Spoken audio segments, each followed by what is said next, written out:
I might do my phone and I might turn my computer around and I might just do some of my snaps. I just feel like being in the mood. Like I might want to just dance to my own music today. I might go right in my living room, child. Anyways, oh my goodness, I feel so good just to be home.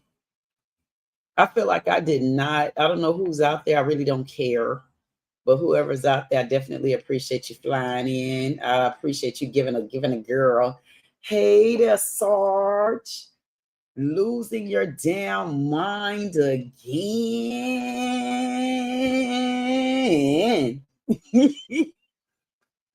No, let me show you losing my mind.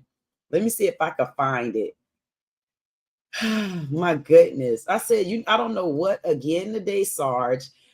I don't know what made me decide to I just decided to come back to my Men Only Live. You know what? I could have been a couple other places. I was on this other channel called Chaotic Truth, and I was on his channel. So that channel can be so controversial, and it could just be so many different things. And I'll go on there, and I'm like, okay, y'all, we can learn how to if everybody let somebody talk, and we get our points across, and then we can come to a common ground. So I'm always doing stepping in, like, okay, peacemaker, haul ass.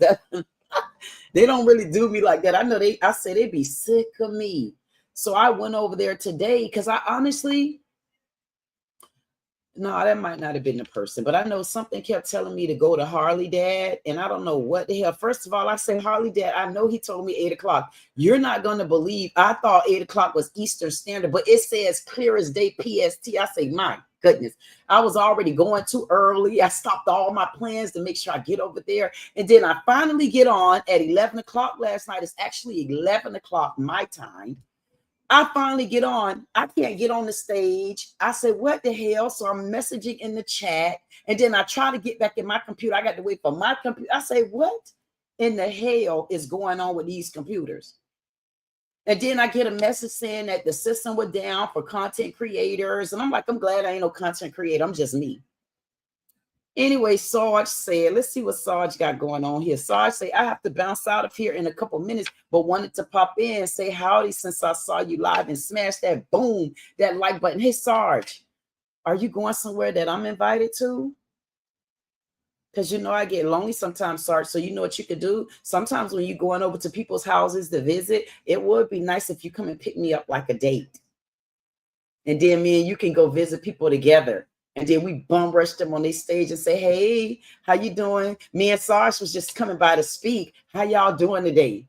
You know I don't have no friends, Sarge. Come on now, don't act like that. You damn right, all slicky, wookie, and badookie. I was just about to show you what I was up to today. So if you go and look at, the women's, I did a women's store hunt today at at Rainbow. So go and you can see what all I had on, child. You can see I was getting it down. Y'all know I'm always dancing. But yes, Sarge. So make sure you go, even if you got to stroll through it, you can see the parts where I'm in the mirror and stuff like that. And I say, get it, girl. So sometimes when you go visiting people's houses, it would be nice if you come and pick me up. All you got to do is just message me and let me know that we got a date at 8 o'clock. Hey, Queen, we got a date at 8 o'clock tonight. And I could say, hey, Sarge, where are we meeting at? Okay, that would be nice. Why is it that I have to ask you out on a date? That's how you treat women these days? Okay, bye, Sarge. Maybe he'll think about that the next time he come flying here telling me he gonna date me. How you want to date me? I'm gonna have to play hard to get with Sarge. I'll see you later, Sarge. And if it is somewhere you're going later, let me know. Send me a Sarge. I guess I'll tell you later what happened. I cannot win for losing. You would not believe how long I stayed on this live last night waiting for Iron Wolf to come back and tell me where he was at. I could not find your channel. I could not. Go ahead. I'll tell you about it later. I knew it was something I had to tell you. I be having to tell this man right here a lot of stuff, but he always just cash out on me. Y'all should see him. He leaves me just like that. This man leaves me high and dry every chance he get. Yes, he do. But it's okay. Oh, he called me a girl then too. He said, girl, I told you last night to come join me over at Harley's. Knock off the goofiness. That's what I'm telling you. I made it to Harley. I went there, but I can't get in. But remember, I told Iron Wolf Productions, Neil. Remember, I told him that I was coming to him. I couldn't find his channel. I stayed here on this lot on live night, waiting for somebody from the community to come and tell me where he was at. I said, what the hell? Why can't I find his channel? I was twiddling my thumbs. Go back and look at the live, Sarge. And you know what? I had nothing to do. And I said, I don't want to do no work. I feel like hanging out with my men. They got things going on, and I feel like coming and hang out with y'all. So next time, you know what? I guess I'll make up for it. Thank you, Sarge. I definitely appreciate you flying in and show me any sort of attention. I guess I'll stay here and be almost by myself, but I guess I'm not by myself because somebody gonna always be watching, even if it's one person. So thank you, that one person that might be watching. I definitely appreciate you because Sarge had to go, and then it was me. And so I say G2K's. Oh, karaoke tonight. Tonight is not Sunday. But okay. What time is it? At 8 o'clock? So I got 3 hours. No, I'm sure G2K gonna be at least G2K okay, so 10 o'clock is what you're saying about G2K house. So Sarge is saying tonight, G2K. Oh, never mind. I have to tell him what the schedule is because he even off schedules. Don't worry about it. I got younger ears, Sarge.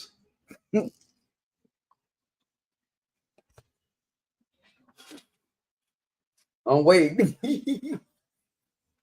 Okay. Sarge say he lost a day. A whole day? He said, LOL, I got too much stuff going on right now. You know what? And you go ahead and you get to what you got going on, Sarge. And you know what? One day, whenever you want to tell me what you got going on, you better know I'm going to be here to listen. And if you ever want to call, you'll see the phone number right there too. So you're more than welcome to call too. Because you know what, Sarge, I know sometimes you be getting overwhelmed too. And you know what? One thing about you though, you put up a real good guard. But that's good. And how's the grandbaby? I didn't forget about the grandbaby. I didn't forget Sarge. That's a good thing. But listen, that's good that you have somewhere to go. It's a lot of people that don't have anywhere to go. So that's good you got somewhere to go that will actually keep you busy. I think this one is frozen too. Why would this thing try to freeze on me? That's not nice. Okay, here we go. It finally came down. I'll probably catch you later when I get back home. Boom, boom. I'll see you next time. And have fun while you're out too. Sarge also says, I was trying to put it up. Sarge also says, grandbabies are good. That's where I'm headed now. Basketball game number 2 of the day. Okay. All right. All right. All right. All right. All right. Okay. Okay. I didn't used to be a cheerleader, but I used to play ball, and I used to see them cheerleaders over there. They used to be getting it, Cougars. We was the Cougars.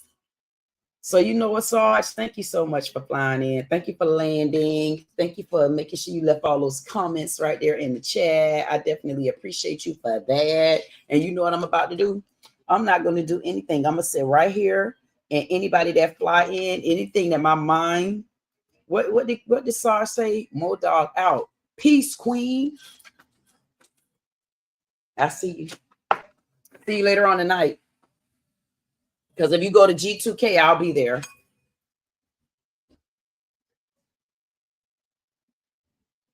Let me see.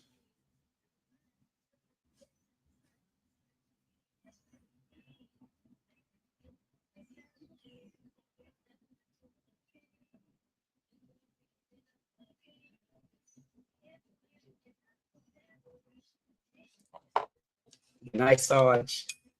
I'll see you in a few. I told you what I do. Sometimes I'll call my men only live, and I'll just sit here. I just do my regular do. And if I look up because somebody flew in, then I'll just talk to them. I talk to them, or I'll just sit here and do my own business. And that's it. Because that happens because nobody didn't expect this live. Most of the time, I do the men only live. I try to do them like 7:30, 8:30, something like that. You know, I be flipping flopping the time. I do that intentionally. I do. You know why I do that intentionally, Sarge? Because it might be somebody at a different time that might want to come in and have something to say. You never know. That something to say might be saving a life. I don't know. So I definitely thank you for coming on in here. And you better make sure that grandbaby win. And if that grandbaby don't win, let that grandbaby know you still a winner. Okay? And you better know it. I know Sarge be saying this lady is such a dramatic queen. And I know y'all be saying I'm such a dramatic queen until I definitely am. And it's my blankie. Sarge, I don't think you ever met my blankie. Oh, Sarge said peace. Sarge gone. So hey to anybody out there in La La Land. Thank you so much for flying in and joining. I'm sitting here doing absolutely nothing. There is something I could be doing because it really was something I was getting ready to show Sarge, but he had to leave. But I do want to talk about this though. Where I just left from, this man, they struck his channel down for like literally no reason. I mean, I'm not going to say it was for no reason because it all depends. It's just they are saying that it's one thing or it's another or it's something else or it's, I don't know. All I can tell you is this: at the end of the day, I guess you got to be careful with your channel. You just got to watch things and you got to watch people. And I know I'm one that can damn for sure attest to that. I can attest to that. But I'm glad the things that I'm going through them early off. Traitors. I'm going through them type of traitors for real. They're traitors. And they would never understand what loyalty is. They don't understand what loyalty was. And them the same ones preaching that they so loyal. How the hell you that loyal and you a double-edged sword? And you got to be careful what that man had to learn. He learned it pretty much 12,000 subscribers in. People get in and then they think they run things, they think they control things, but they forget you the blueprint.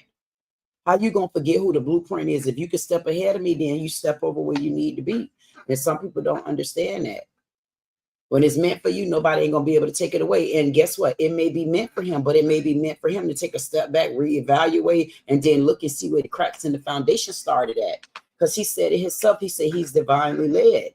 So if you divinely led, then we understand. We want to know why you got in the woods and something happened. Something happened because you wasn't paying attention. You started thinking you was led. You started thinking that you was the one that know it all and you got it, and you wasn't paying attention because you got lost.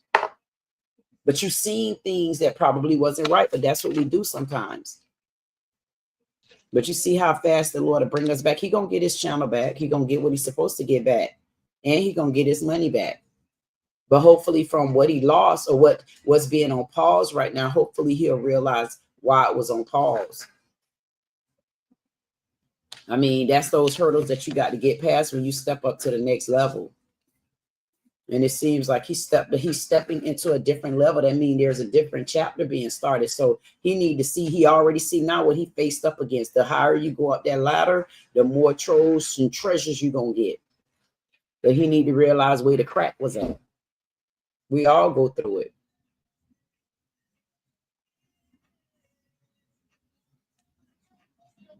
That's it. Let me see if I could see some of it.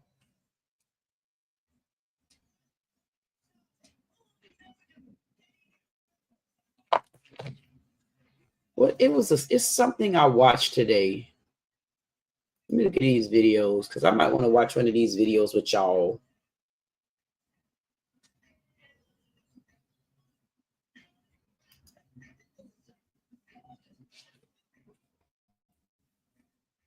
Trying to bring you this quick story, which not so.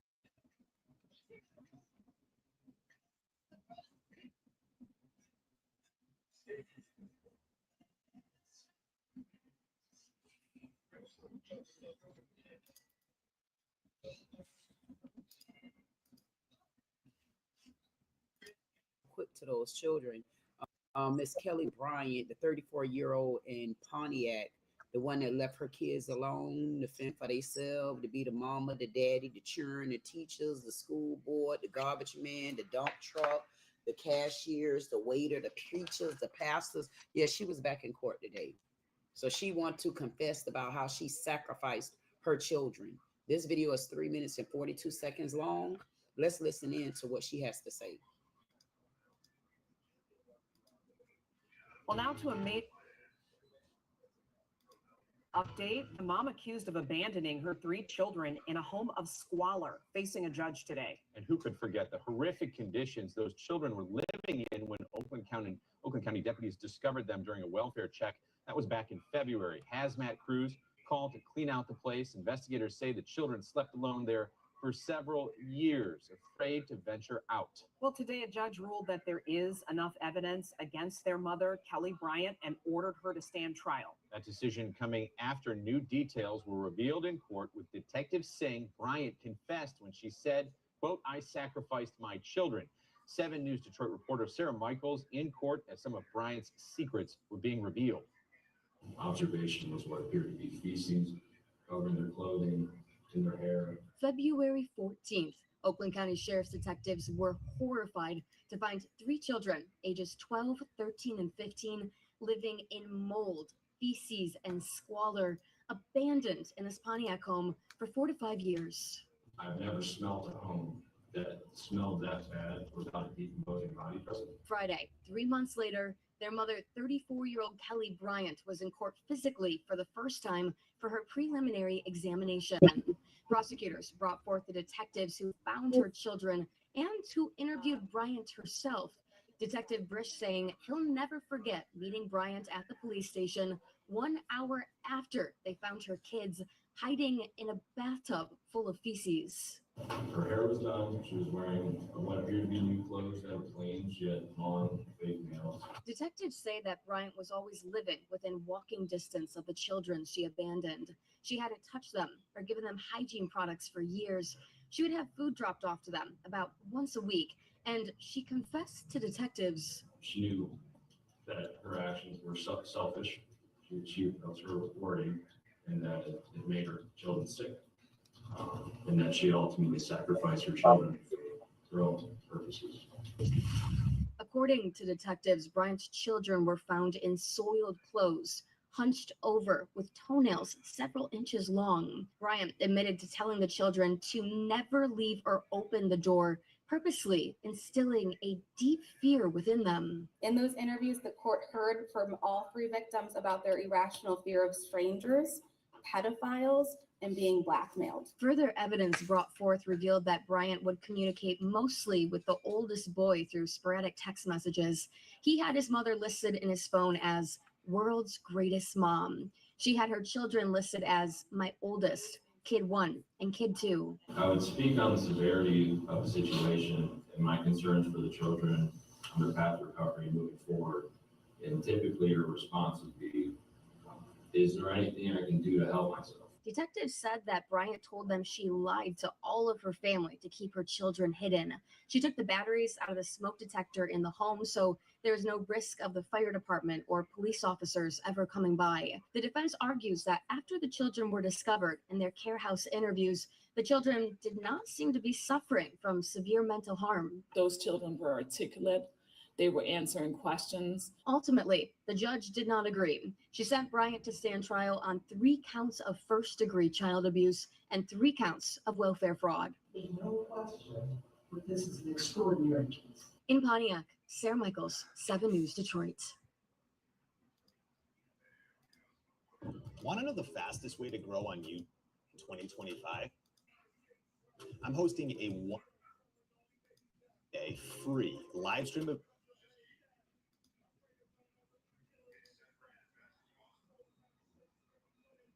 Well, now to a major update. The mom accused of abandoning her 3 children.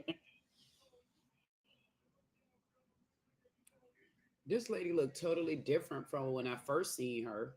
When I first seen her, honestly, it looked like she was a little bit slimmer. Maybe it was the head full of hair. I don't know. But all I know is for her to be 34 years old, I swear for Lord, she looked like she's my age. I don't know what this lady been going through. I don't know where the disconnect came in with her and her children, but clearly she didn't want those kids. She didn't want those kids. I mean, looking at just this right here, and I don't know if y'all paid attention, but y'all got to know this, the mattress. This the mattress that those kids been probably urinating on for the last 5 or 6 years that they had to sleep in. You mean to tell me you got children living in a house with no adults, but it takes 3 people with hazmat gear on and equipment in order to clean your house with your children? What is it? What happened? I wish what someone would do. This lady got a problem, but she got more than a go to jail problem. She got a mental problem that I will hope wherever she end up at, I will hope she get the help that she need, including the conversations that need to be had as to what got you to this place. What brought you to a stage where you could bring children in this world and then let them fend for themselves and send them food once a week? Now you sitting there and don't look like you missed a meal. But I could tell that when I first seen her, I could tell what she was doing is I kind of felt like she was gonna try to say she was having a mental issue, but you didn't have no mental issue for 5 years. And if you did, I want to know why you didn't get help. Why would she? I mean, just to hear her say that she didn't want the family. against their mother, Kelly Bryant, and ordered her to stand trial. That decision coming after new details were revealed in court, with detectives saying Bryant confessed when This ain't no damn new details. When you look at the condition that those kids were living in, when you look at the condition of the furniture, when you look at just the condition of everything that's on the trash pile, she been confessed. She didn't have to open up her mouth. We looked at that. So y'all just striking up more of a conversation that, look at this. I'm just wondering what type of time she's gonna get. I'm wondering, would she have to give up her parental rights? Look at this gray hair on this lady. This lady got more gray hair than me, and I'm 50 and I don't got gray hair. I mean, what is going on? Why this young lady look older than AD after death and BC before Christ? It couldn't be that you was raising children. So why do you look older than 34? Why do you look more of my age? But for a person who didn't live in the house and didn't take care of kids, how did all that stuff accumulate? Your children wasn't ever able to go out the door. So she must have lived there at some point or another. What made her vacate the premises? What made her abandon her children? What made her not feel like she was a mother anymore? What made her even think that she was never going to get caught? This is appalling. I'm glad to know that those kids are in better hands. I hope that this mom never, ever, look at this mattress. Look at that. I hope she never, the garbage man. I hope she never is allowed to even have another kid. And she looks like she got a damn smirk on her face. This, like she's smirking like this, like, this your girl, Queen Dee Dee with Dee Dee Said It. Like, share, comment, subscribe. If you don't do anything else, I said, if you're a mom out there or a dad and you're going through these type of mental illnesses and syndromes, I hope that you get enough strength in yourself and even at least love your kids or love someone else a little bit more to get the help you need. And if there's anybody else suffering by your hands and those are kids that can't help themselves, I hope something in anybody out there will spark them to do better by kids that can't speak for themselves. If you see something, say something. Don't wait around like all these damn neighbors did. They waited till now it's on the news to start saying what they were seeing. I hate all them goddamn peeping toms that go to snitching and stuff when it's after the fact. And Conyers left fighting for their homes. This comes after an ongoing battle to figure out ways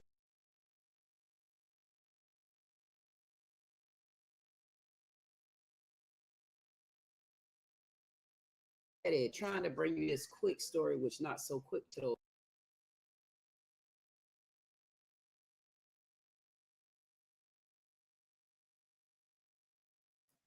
That lady don't look no more like she gave a damn than she looked at that damn mattress. That lady didn't give a damn about those children. And I wonder why she didn't give a damn. I just seen something on TikTok. Not TikTok. It was a judge show that I was going to do something on, react to. The young lady told her kids to leave her alone and stop interrupting her life because she was following her boyfriend.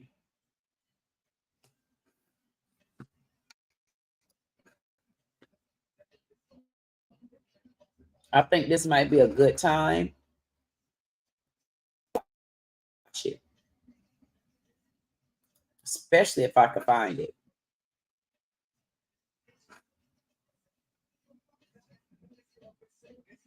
Oh, right here.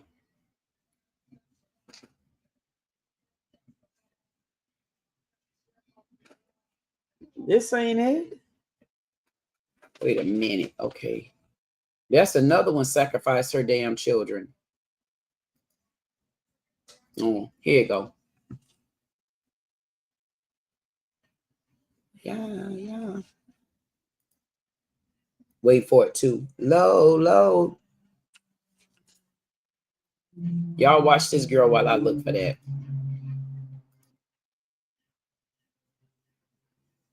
And I always have something to say. Just be in people. Oh, I got something for y'all to watch while I get that clip. Y'all know who this is. Ooh, we need to watch this one right here.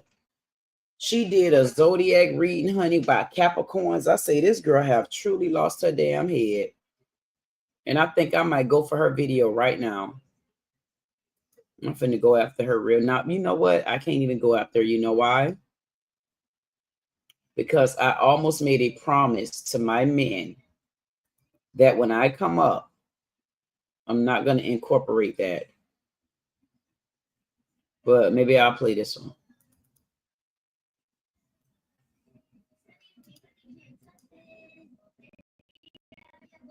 I don't care how important you are to me.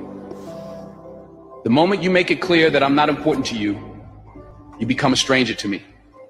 I've learned that loyalty is everything. If you can't see my worth, then you have no place in my life. I don't waste time on people who don't value me. Respect is earned, not given. And I give respect to those who deserve it. But the moment you show me that you're not, that you don't care, you lose my respect. You lose my trust. People come and go. I don't have time for games or for people who think they can treat me any way they like simple. You respect me. I respect you.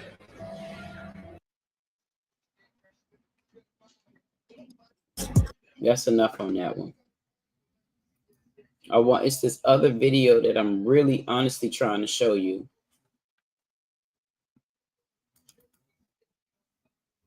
It's another video trying to show you.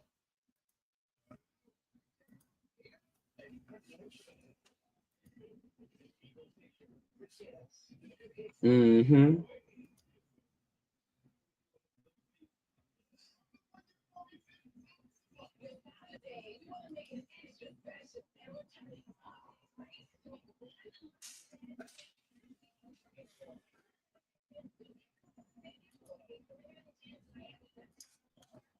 Come on, baby.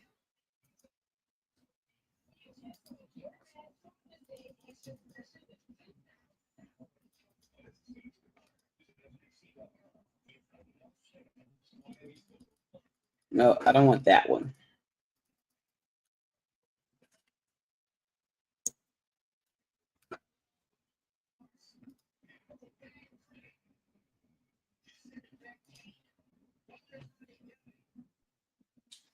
I don't want that either.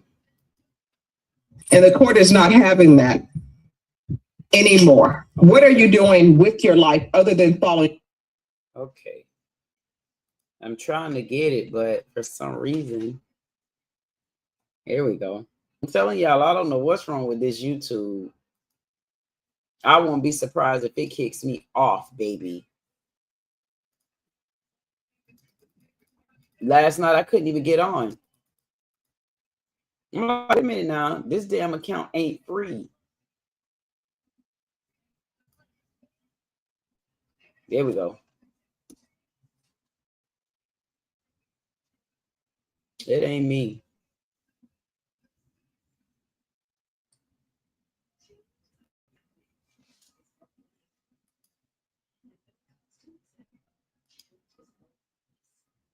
Okay.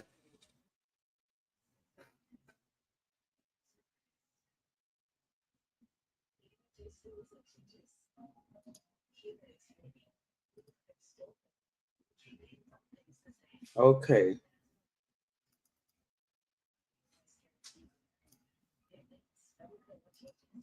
Your core person is your boyfriend. Your child would like to have, you know, if Susie's her best friend, she would like to know that Susie's going to be my best friend tomorrow because I'm not getting moved from place to place because some boyfriend is going from job to job. And that's what you're doing. And you keep changing addresses. And the court is not having that anymore. What are you doing with your life other than following your boyfriend around? Do you have a job?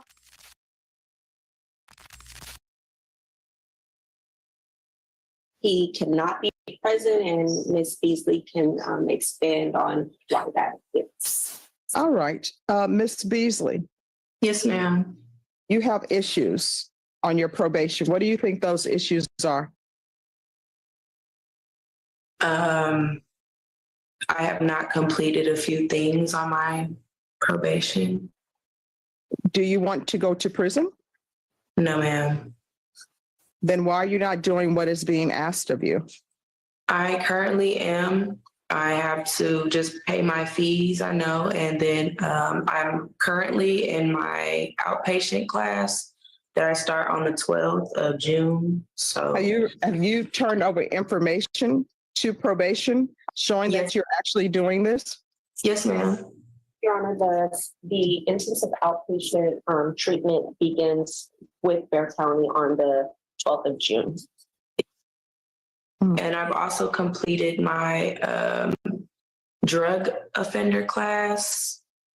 I'm trying to see, everybody's saying, like, as far as my probation officer that I currently have says that my parenting class is not on file, which I don't know why, because I had to do my parenting class in order to get my child back Did you complete it? Yes, ma'am, I have. Let me ask you, what have you learned from parenting? I mean, I just learned how to cope with things I have going on in order to take care of my child and make sure she has a good life. Well, what I'm getting here, which I have an issue with, is that it appears that you keep following your boyfriend wherever he may be. No, ma'am, that's not what's going on. No, that's what it says here. It says you were supposed to be in Pflugerville. And then you left Pflugerville. Then you returned to Bear County to live with your boyfriend. Mhm. So then Travis County closes the case. Then in April, you said you're returning to Travis County because your boyfriend has a job in Austin. Yes, ma'am, that is my boyfriend that I'm currently pregnant by, and that's the only reason why I moved to Bear County back there, because that's where he was at. And this is not the person that it was that I got in trouble for or nothing like that. No, it appears that you keep bringing people into your child's life. That's why you have had the CPS case. That's why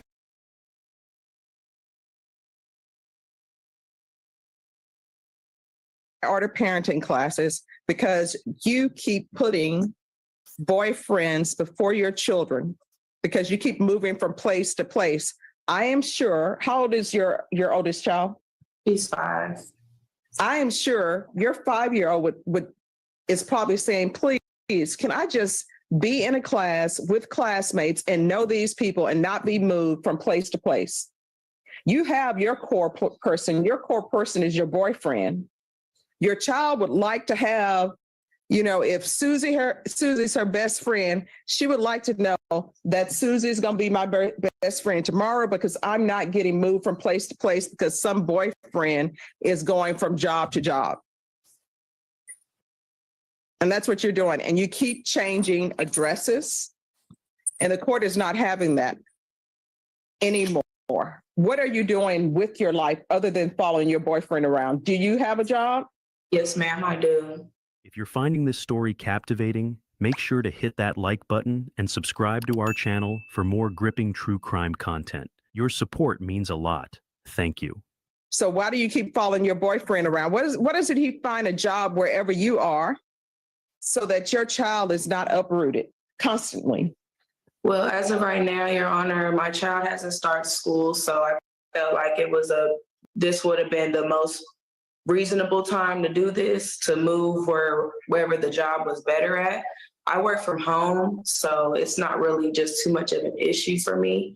No, not for you. It's an issue for the child. And I don't think parents understand. Basically, your lifestyle for your child is not stable for her. Adults are always making moves to benefit themselves.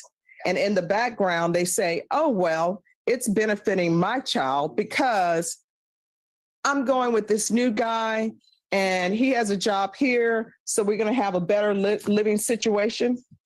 That's not stability for your child.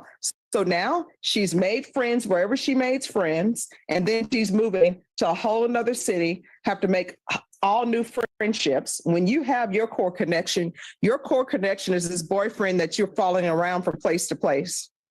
And you're following people from place to place and not receiving permission from the court to do so.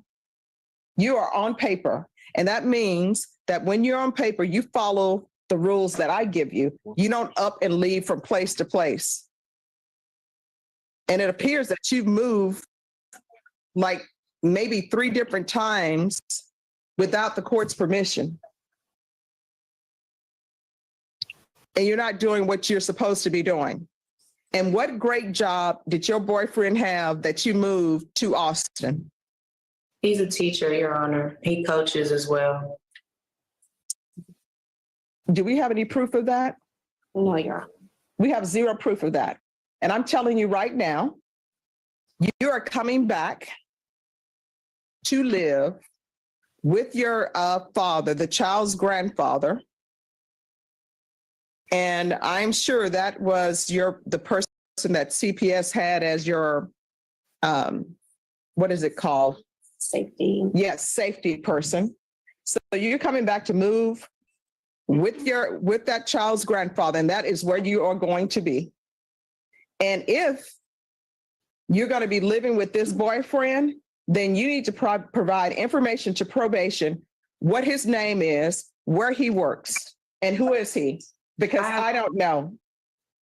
I have spoke to Miss Callie Jones. Miss Callie Jones had him email her a letter of where he works and who I'm staying with, and that he provides everything that's for me as far as paying the bills and stuff. So that email has been sent out, and I actually have the email as well. I don't have that information, and I did not approve of that. So you're coming back to live with your daughter's grandfather. But Your Honor, as of right now, I cannot do that because my father has a restraining order because he tried to shoot me. He has a felony right now of trying to do that. So really, is that what we have? He's from what Miss Beasley reports is he's currently or was currently in jail for. Do we have information of that? That's what, I don't have it offhand, Your Honor. I'd have to kind of research that a little bit. Okay, because I don't have any documentation of that. I know that that's what Ms. Beasley told Officer Rodriguez as well. Well, if that happened in Bexar County, there should be some sort of documentation. Excuse me, it didn't happen in Bexar County. It happened in Killeen. That's where he lives. That's where he never lived in Bexar County. Oh, well, it still should be easy enough for us to find that as well. So where did this supposedly happen? In Bell County, yes. All right, we're going to find that out. Okay. If you really want to be a CEO, want to be an entrepreneur, you should take the first step. Create the LLC. It doesn't really cost that much.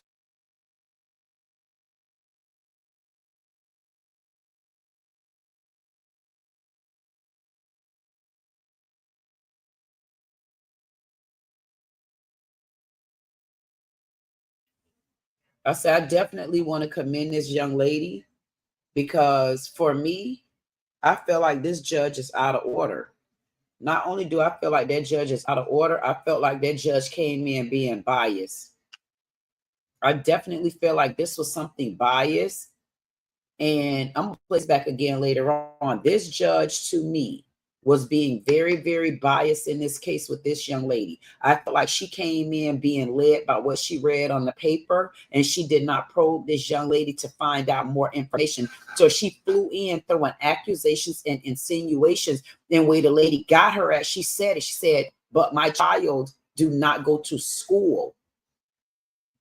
So she moved twice. So if she moved twice, I'm really not understanding, like, why this lady, to me, she made me feel like she was being a cunt toward this lady. I feel like I'm going to play this back because I feel like this judge was being very, very, very hard on this young lady. And She came in and she already had her mind made up. That's why you can look at her, you can just hear it in her voice. But I like the fact that this young lady, no matter how this judge was scrutinizing her, no matter how this judge was beating her up, I'm glad this young lady kept her composure. But I do feel, I'm not even going to play it back just yet until I rewind it. I'm going to let this hag finish because she do have on a black cape. But I really don't give a damn about that because for me, it's right and wrong is wrong. And the way I'm feeling, I should not be playing this because I'm at my men only live, because I could see this woman, this judge, she gonna piss me off. Let's get back to this video. Your Honor, if I may. Yes. So if she has completed the classes that were mandated, the parenting program, the drug course, we just do not have any type of documentation of that. All right, so this is what we're going to do. We're going to reset this because I want information on her father. And she's going to provide all that documentation. If that documentation is not provided, then a warrant is going to be issued for your arrest if you don't provide this documentation to probation that they're saying they do not have. We're going to come back. Ms. Ferguson, can we bring this back on June 1st? All right, we're coming back on June 1st. I have a question, Your Honor. So with the probation officers that do have this information, I'm just trying to figure out why it's not getting back to you that do have the documentation of stuff that I finished. All right. Well, I can't answer that question. I'm not the probation officer. Bear County probation does not have the information. Yes.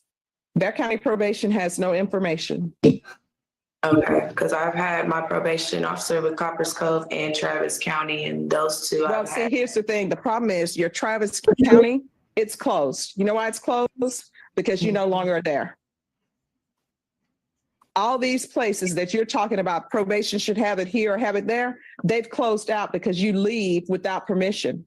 And a motion to revoke should really be filed against you, and you should be brought back to Bear County and brought over from the jail wearing blue, because you are just moving without the court's permission, and you're moving around with a 5-year-old and not providing them any stability, which the court does not like. It's not about stability. I have apartments. My leases are up. I move. Like, that's just all there is. Here's the thing. Do you not understand that you're on probation? It's a contract with the court. And if you don't follow the rules I've set for you, that you could go to prison. How hard is that to understand? You don't get to move wherever you want to live because you're on probation, or as people say, you're on paper. Speak up, dumbass girl. Now, see, this right here gonna piss me off. This I don't want to watch this right now. I should have changed. I should not have done a man only live, because I swear for Lord. Hey, Iron Wolf, how you doing?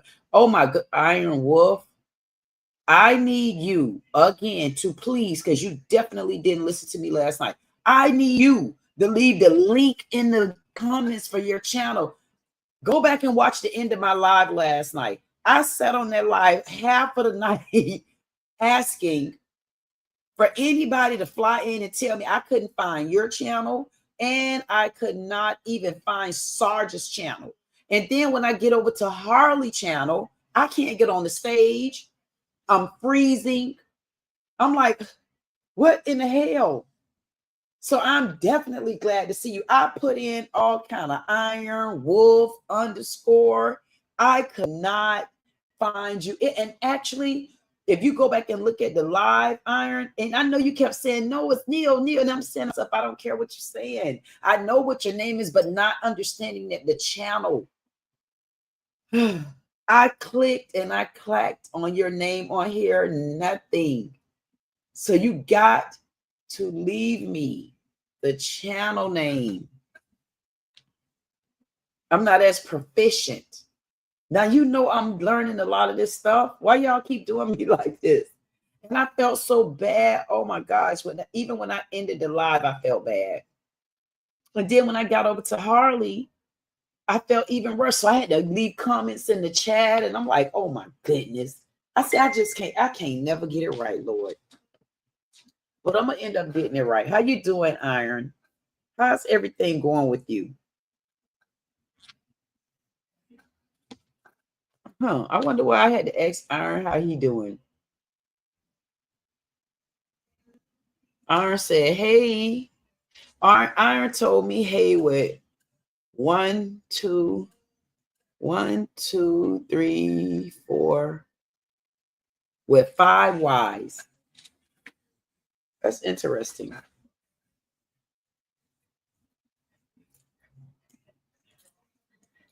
Yeah, I had to come out of that video. And realize that I'm with my man. I got one man watching, but that's one more than what it was just me.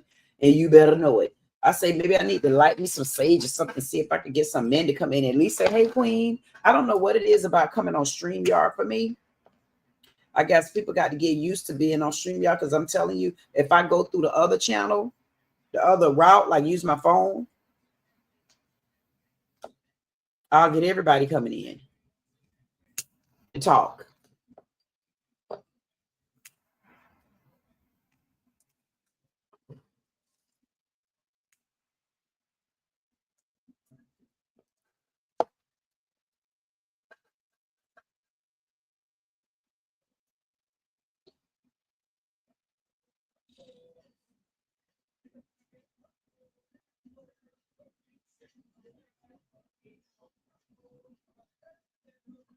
I had to get off that other channel. Yeah, I'm about to flip this story again, because I'm going to come back to this judge. For some reason, I'm not feeling her attitude, because you know what? Sometimes I'm realizing too, you get Black women with a little power and authority, they forget how to treat you. See, she giving me that mentality because she a woman that she could boss you around and she could keep her foot on top of your neck. I don't like that. And I wonder if there's other cases about this Judge Boyd. But you know what? I think I did a video on her before. I don't know. I might have to start watching this. Oh, she might be the one I need to come for. Because I don't know. Wait, somebody look up where Judge Boyd takes down. Okay, no. Who is Judge Boyd? I don't know, because if I'm not mistaken, this seemed like the second time I've watched a video of this judge, and everybody was on this judge's side, but for some reason I wasn't feeling her. I was like, no. For some reason, this judge showed me an attitude. And I ain't gonna be, some people might be like, girl, you better not mess with that judge. Man, F that judge. If that judge wrong, that judge can get it too. Long as if they listen, I ain't slandering you. If what my eyes see, goddamn it, is what they see. What you can see them all in my men lie. See, I got mad with this lady. I told y'all, and I was about to tell y'all a whole nother story. This judge right here might make me have to come for her. Judge Boyd. Now that's about 4 of y'all on my damn list now. I got Chosen. I got a judge. I had Kevin Samuels and Corey Holcomb, but I kind of dropped them off because I realized, bless his soul and rest in peace, Kevin, you know. And then Corey, I said, Corey, just a whole calm. And nobody gives a damn, a whole calm. C-U-M. And so I slapped them off the list. So I know I got this girl Chosen on the list. And then I'm going to go back to this dysfunctional family, because I want to know if that lady's still yelling, because the video that I seen, the last one, she was yelling her ass off. See, I kind of want to flip and get out of this right here, because that's how I flip mode, topic to topic to topic, because I want to come back to her, but I want to give her a break because I'm on my men's live. But I kind of want to go and see if that dysfunctional lady's still yelling. Listen, man, I did tell y'all that I wasn't going to be working, but I got to work. I got to work. I can't be off. I got to work, even when I don't supposed to be working. Because right now it's 2, 4, 5, 5, 1. Damn, those numbers close. I'm going to hit that number, watch.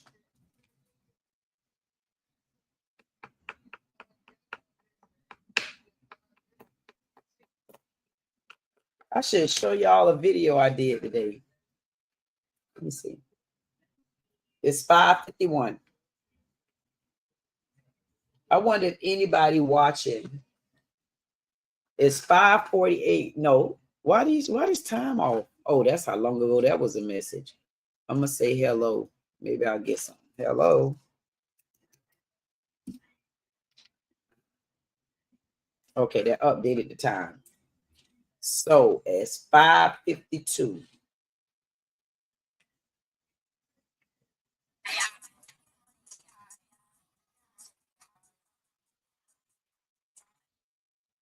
That thing said get money. Yeah, yeah. Let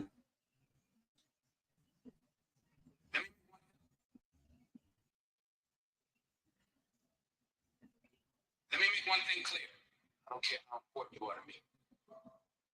The moment you make it clear that I'm not important to you, you become a stranger to me. I've learned that loyalty is everything. If you can't see my worth, then you have no place in my life. I don't waste time on people who don't value me. Respect deserved, not given. And I give respect to those who deserve it. But the moment you show me that you're not, that you don't care, you lose my respect. You lose my trust. People come and go. I don't have time for people who think they can treat me any way they like to. You respect me. I respect you. You stand by me. I stand by you. But if you decide to walk away, don't expect me to follow. So if you're in my life, remember this, it's a privilege, not a right. I won't beg for attention. I don't chase after anyone. I focus on those who matter.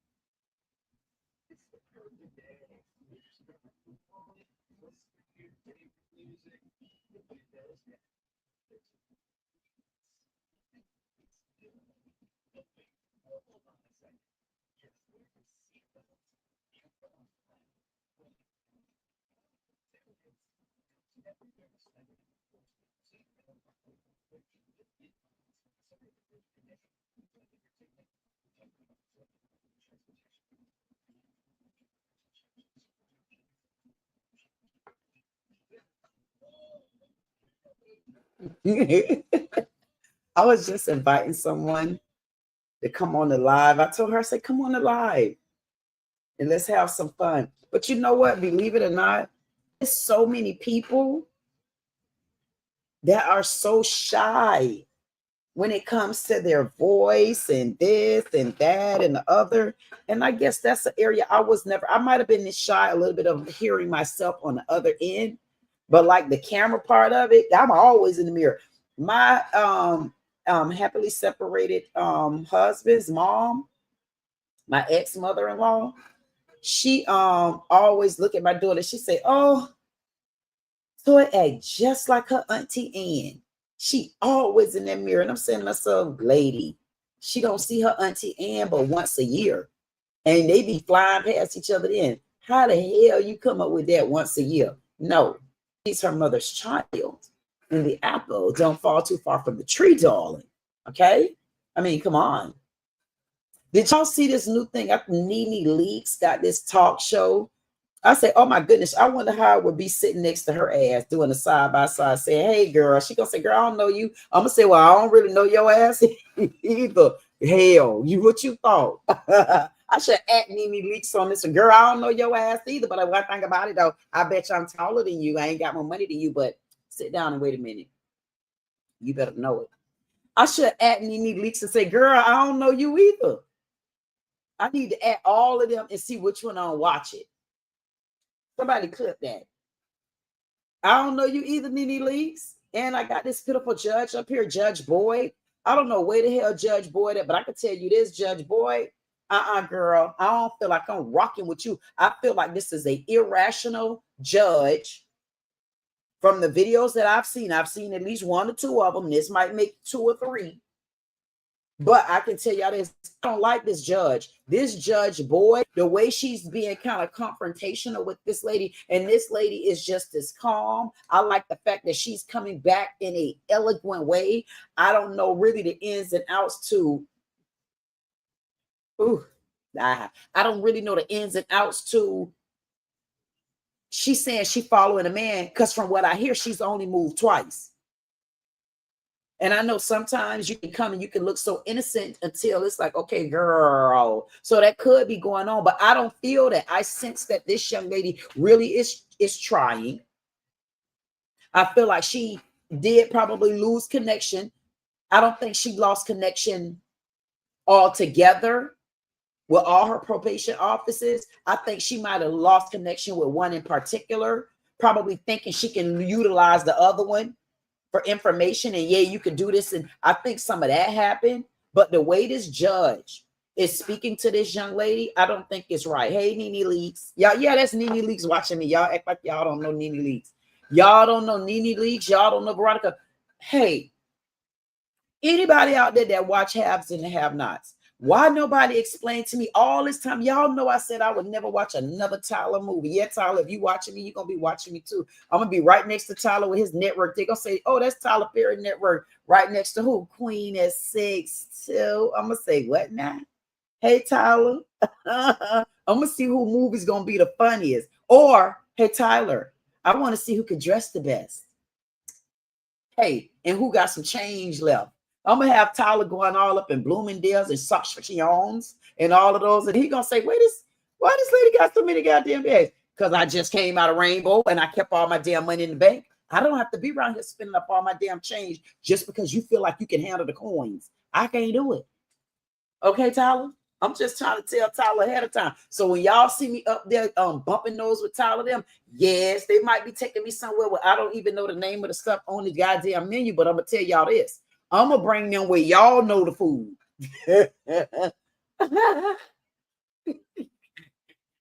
I know y'all say this lady talks so much. I do. I talk so much, even if people are not listening. That's their damn business. Anyway, back on this woman. This lady right here is something else. This judge, she's something else, honey. This lady is something else. I'm telling you now. I don't like her attitude. I don't like the way she's being so abrupt towards this lady. She seems like she a woman that's kind of bitter. Like she bitter, or like in this moment, like right now in this moment, to be honest with you, I don't feel like she's bitter. I don't feel like she's bitter towards this young lady. What I feel like that she's doing right now is trying to impress another department. Like, to me, she makes me feel like she's trying to impress the state attorney, not the state attorney, the state attorney too, trying to impress the state attorney's office and the probation office. Like, oh, I got this. You know, this heifer ain't gonna keep it because y'all told me she keep. But the problem with it is you didn't do your research. And to me, her research should have been, while you have this young lady in front of you, you should have been asking questions. And then you would have been able to put a check and an X in areas where either she did the right thing or someone failed her or y'all asked the one behind. See, that's why I don't like when people do stuff like that. They come with their pre-notions, and that's how they did me. I told y'all I didn't touch that girl. But when I went to court, I didn't even know why I was in court. The judge told me I damn near was guilty just because she was pregnant. He didn't even ask me one question. And I need to file a complaint against him. And I got the paperwork too. I got everything. And I'm not going to keep waiting. That's probably something else that I need to face. Because I've been kind of like dragging ass on that. But we could get back to this video. If anybody want to know what I'm talking about, all you got to do is ask the child. Hey, Nene Leakes.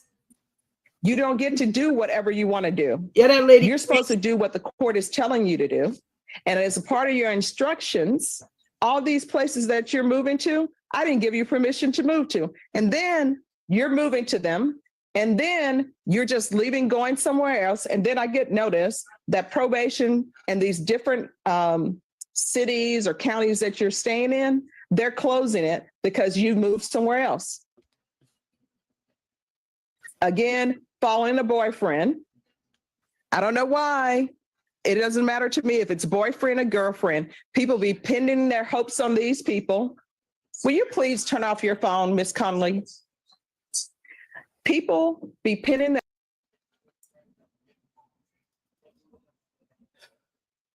Now, y'all ain't going to tell me this lady got an attitude. Now, I promise you, especially if I knew that I was innocent, honey, and I go up in there, I'm not joking. She will have to give me some more respect than that. And I have done it. She gonna have to give me some more respect. And listen, at the end of the day, we all get in trouble. We all have done something wrong. Hallelujah. But what I also know is you ain't gonna just be coming at me like I'm no goddamn poo butt. I mean, for real, they done lost their damn rabbit ass mind. I don't know what they was thinking, but oh no, hobo, we're not doing that. That's the problem right there. See, here's the thing. We always exposing what the white man did and what the white man this and what the white man that. I'm gonna ride this judge because I want to know, is there any complaints out there about how this judge talking to people? Like she got an attitude or something.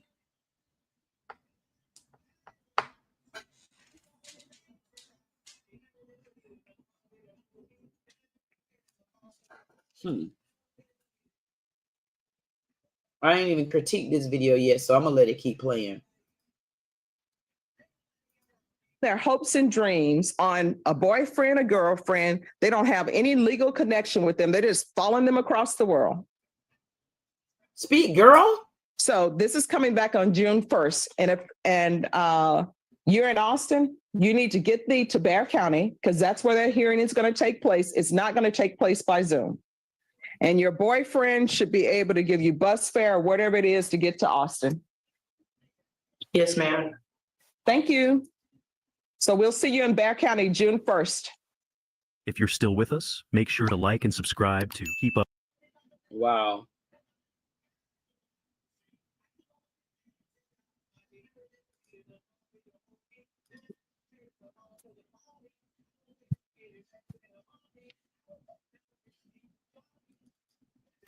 All right. So, Miss Beasley, do you have any children living with you? All right. And who is that? Royalty. She's my partner. All right. So, I'm not going to allow you to live with Mr. Williams because he has issues of his own. You understand? Yes, ma'am. I want to let you know, we're not together no more. Nothing like that is going on. When did that, you need to speak up. When did that end? I would say about a month ago. Because you were just here with us by Zoom, were you not? Yes, ma'am. And when was that? Thursday. So who are you living with? No, we are in my apartment. That's where we are at in Austin. And who lives in the apartment with you? Me and Loyalty. He doesn't stay there anymore. He's back in San Antonio. No, that's not what you said on the Zoom. I will tell you, my mind is a steel trap. I remember you being on Zoom and I remember you saying that you lived there with him. Yes. And my issue was that you all were jumping from place to place to place. Yes. So we were living with him at first in San Antonio. Then we moved to Austin. I stayed in Austin. He left back to San Antonio. Deputy Laura, can you look this cause number up and tell me if he is in custody? It's 2018 CR 12116.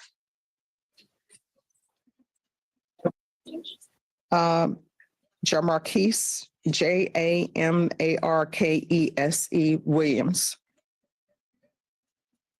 I mean, but I want to know, how does that make that right?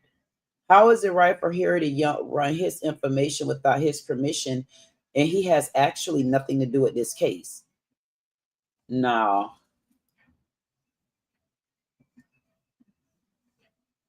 Or I guess it's Jamarkese.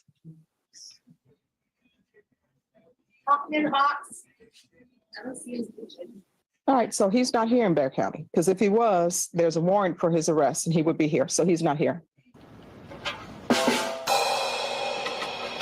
He's not with me. So I don't. All right.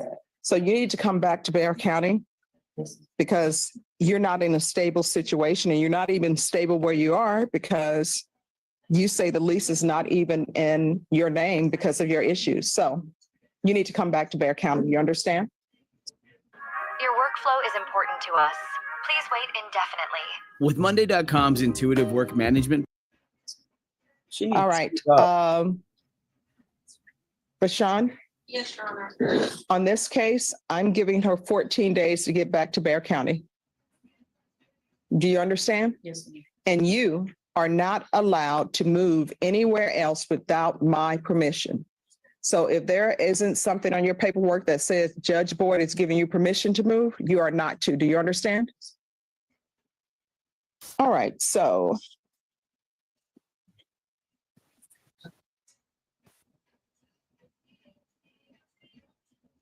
So she needs to be back. No, she's not being fair. I'm going to give her till June 20th. So I'm giving you more than 14 days. So you're coming back here by that time. Do you understand? Yes, ma'am.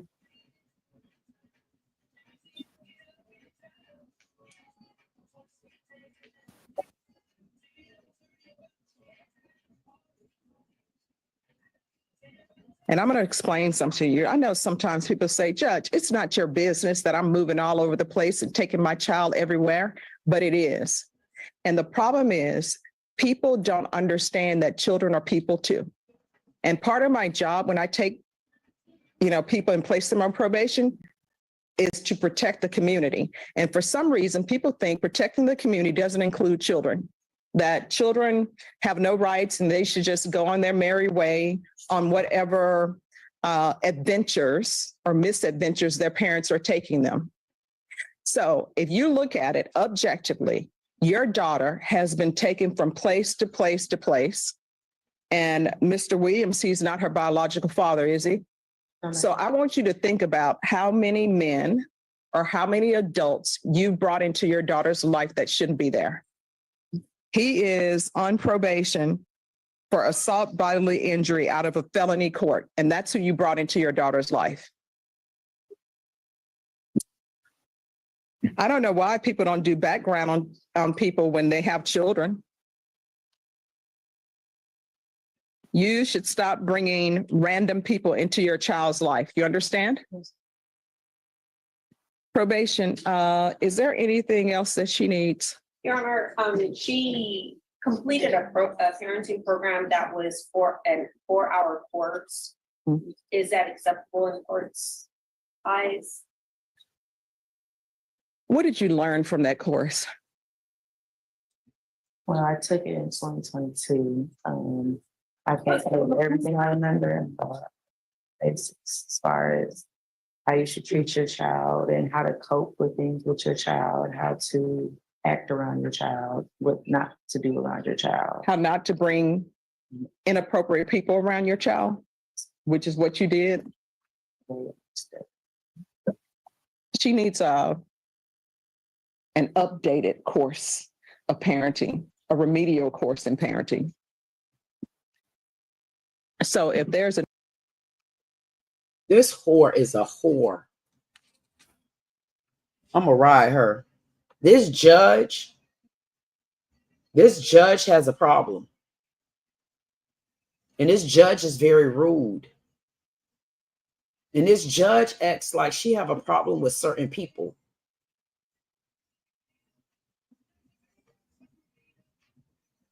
Because it's like she's throwing the book at this lady.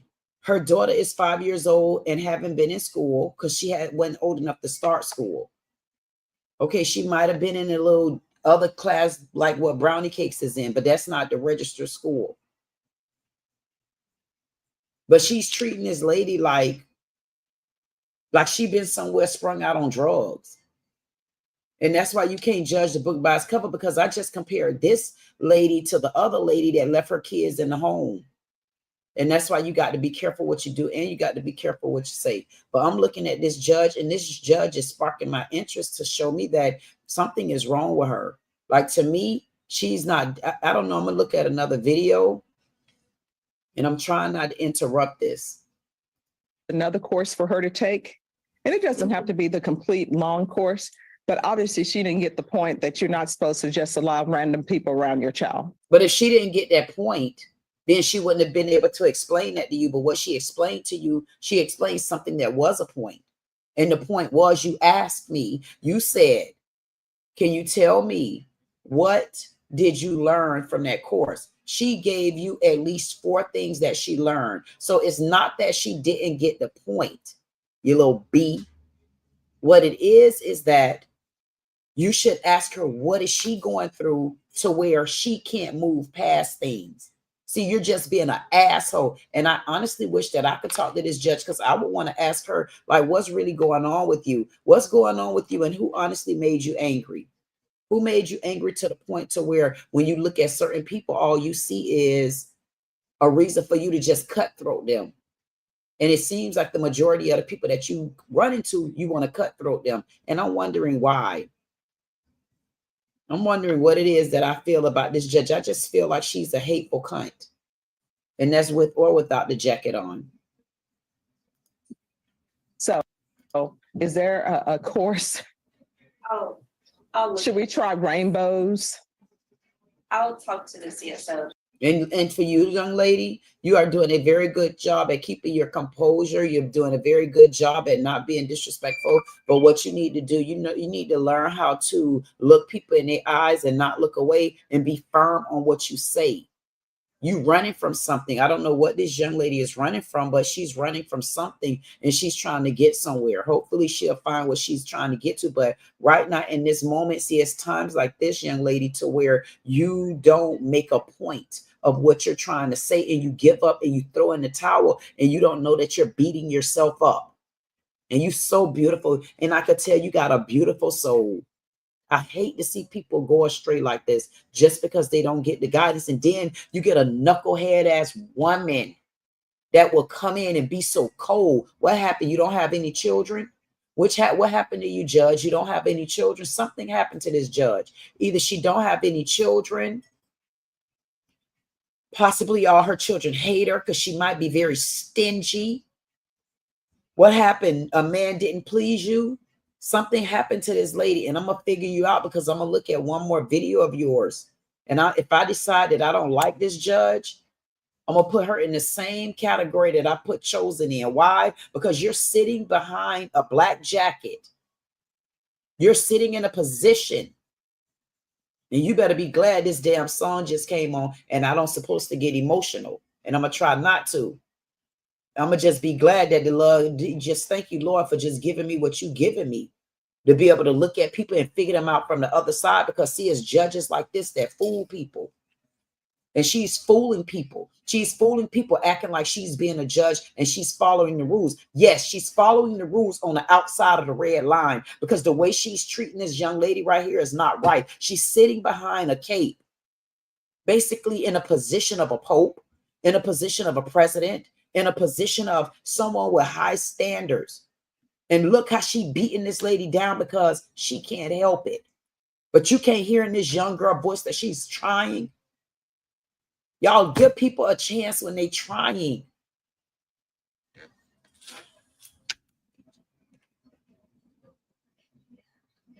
See what we come up with, Your Honor. But as far as alternate amending conditions, is it okay that I just put parenting courts? Yes. And then they don't even ask her what's already on your plate, why you couldn't get these things done. They didn't even ask her if you got the money to even be back by the 14th. So what you trying to risk her losing her kid altogether? Ask her what's the reason behind this. Why don't you put her in counseling first to see what's going on instead of putting another job and another task on her? You're putting a job and another task until you probably gonna get her to a point where she break. Yes, some people could say, oh, she only had one kid, but you don't know what position she really in. This is where people look at you on the outside and they just don't know how you really hurting on the inside. Poor baby. Because I know how she feel.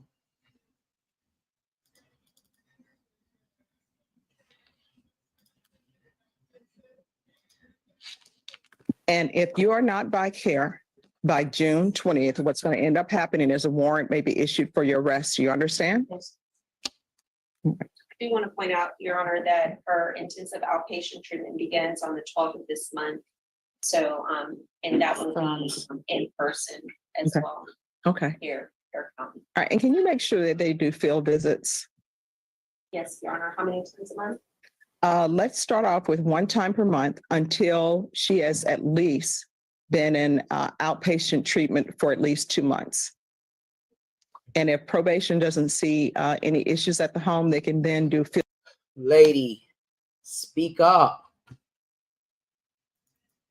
Like, speak up. Let them know you broke right now. This is the time that you're supposed to speak up. You see you're in the court by yourself. You know you already feel like you by yourself. Speak up. See, these be the times that you're supposed to speak up. Even if you just blurt it out and start a chaos. You got to let it out. This lady got to find a way to let herself be free. I don't know what it is, but what I think where I'm most pissed off at, I'm really most upset, man.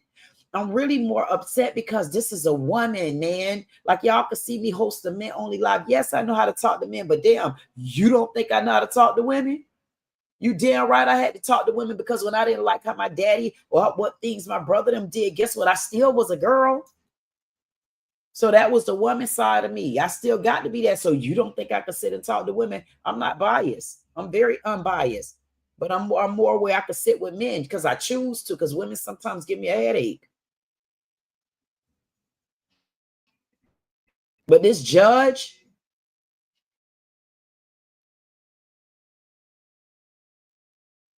that she's doing this, I think this is wrong. And I want to find her, and I want to continue to look at her, because I want to know who the F she thinks she is. And I know this had to be like the second or the third video I've seen, because even though another video, I was like, I don't like her attitude. I just feel like listen, even if she's a pretty good judge right now in this moment, I think she's breaking down someone that's already broken, and she's not having compassion. And she's trying to blame it on the 5-year-old child. But listen, she had her 5-year-old child with her. That got to go somewhere. She ain't drop them off. She didn't say, watch it till I get back. She didn't do that. So maybe she running trying to see where her life supposed to start at. And she don't understand that her life got to start in her. She got to look at her first. And this judge putting all these things on her and this, that, and other, she's setting her up for failure. It's hurtful to me. And I at this judge too, to let her know I felt like she lacked integrity. And if I could find her channel, I'm going to add her in this live. You lacked integrity. This judge lacked integrity. I don't know if it's true or not. If you don't have children, if somebody hurt you, man left your ass, you stingy in the pocket, whatever it is, you look like you're hurt for real on the inside. Especially in this video, and it's shameful that a Black judge woman would mistreat a woman like that. There are things I'm sure that this young lady could have done, but this right here, this not right, because in there, I would have given her 1.5 strikes. She wouldn't have made it to 2 strikes with me, because I gave you a minute already, and I'm still listening to you, lady. Yeah, I might be standing in front of your ass. Because listen, when they put me on house arrest, I said, what now? I had done got so goddamn mad in there. They wanted to tell me that, man, y'all better get me.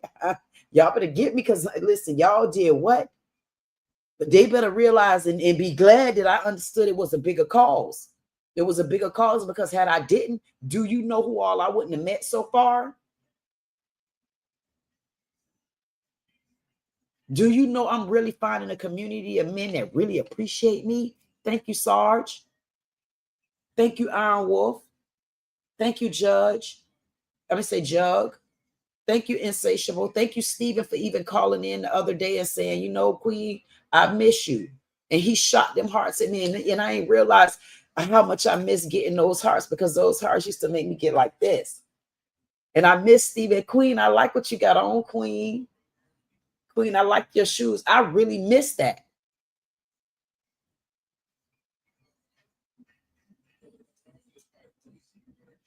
Yeah,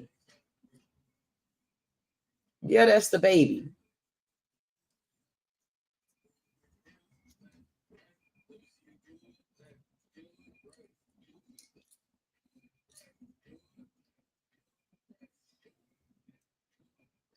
Y'all ain't see what I did. I had to throw that sleeve up like that and then cuff them over here.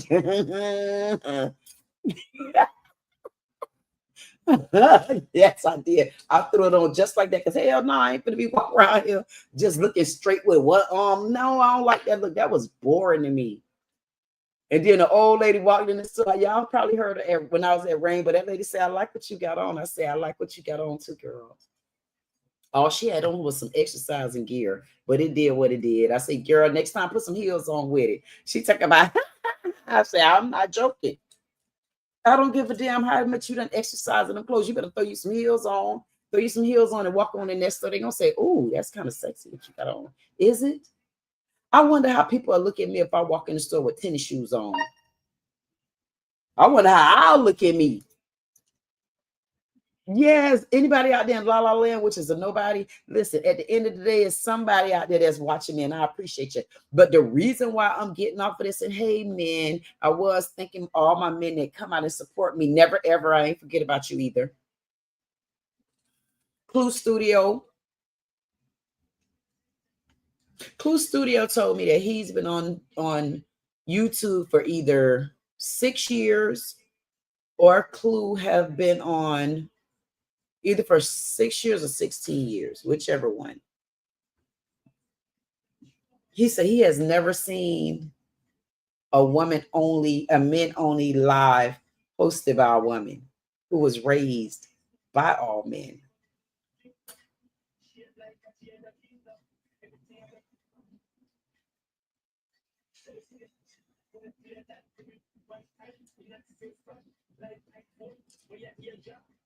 I can't wait till I start dancing again.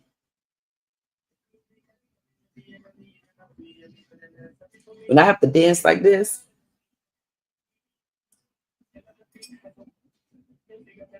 that's gonna be on a different membership, honey, because you better believe I ain't gonna be hurting my damn back for free. I keep telling y'all, the price of gold ain't gonna be the same no more. And you know what? This is what I really want to show y'all. So I can remember the other night, someone came on and I think they thought they were trolling me. And they said I either look like a gorilla or they said I look like an ape. It was so suspect that somebody had came in the chat and said that, because I reminded them that, you know what? I'm glad you said that, because that's probably the next gear that I'm going to have to put on, because I'm in the woods now. And you wait till Friday come. I don't give a damn if 10 people show up. When Friday come, it's going to put me on a whole nother scale to just keep going. You done started it. You better do it. You better borrow them $100 a week. I don't give a damn. You better borrow it and do whatever you got to do. I don't care how messy it look when you first do it. I don't give a damn if it end up being you in the one channel next to you. I'll say, nah, girl, don't go. Hey, men in the chat, do y'all think so? I'll flip them up on you in a minute. So 1 week you might get me and 3 people. 1 week you might get me and 1 more person. 1 week you might get me in another channel. 1 week you might get you on the stage all by yourself. And at the end, we're going to be in the chat saying, girl, that's what you're doing on that damn channel. Bye.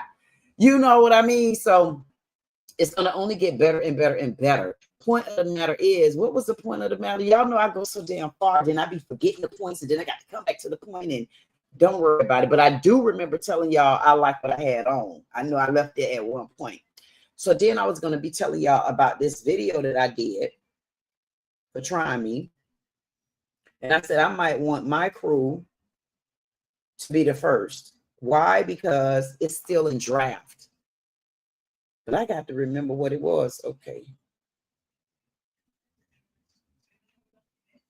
Come on, man. Wait. What was I trying to show y'all? Which video was it? I did this today.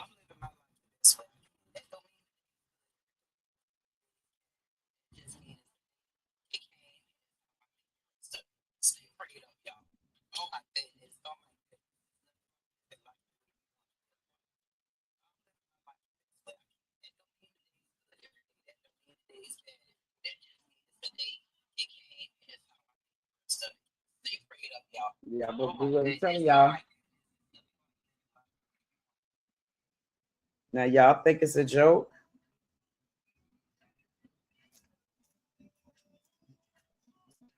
I have not posted that. That's not on YouTube yet.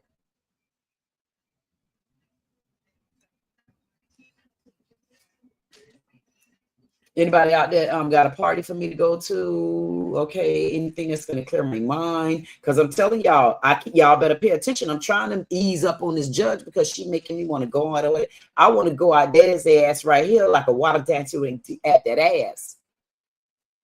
That's how I want to go for this judge. Let me see one more video about this lady right here. But it's another video I was trying to show y'all. Oh, it might be in here. Since y'all think I done forgot my story. So anyway, because I know y'all really honestly thought I had done got what I was gonna say, but never that. So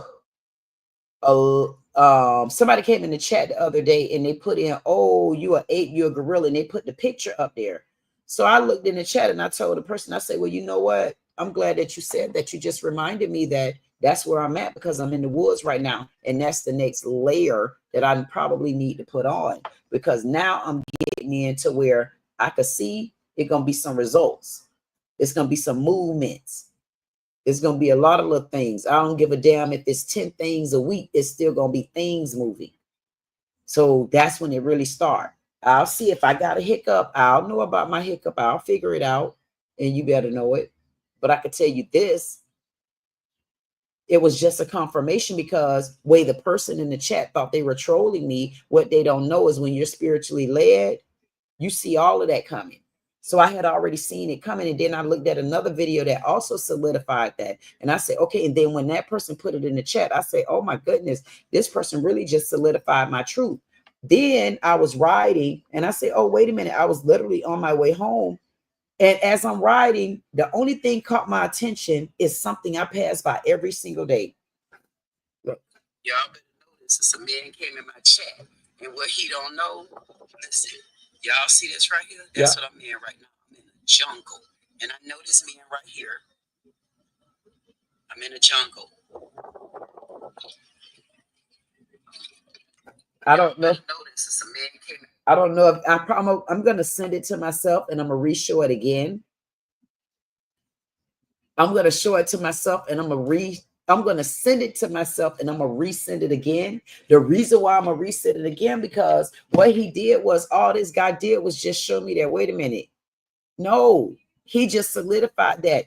Don't look at him as he a troll. Look at, sometimes trolls gonna come to you and bring you the answer and let you know where you need to be led at. But I just feel like when it's stuff like that happen to me, it just shows me that, you know, I'm protected. And I just, long as you pay attention to what you got going on, can't nobody come in and deter you.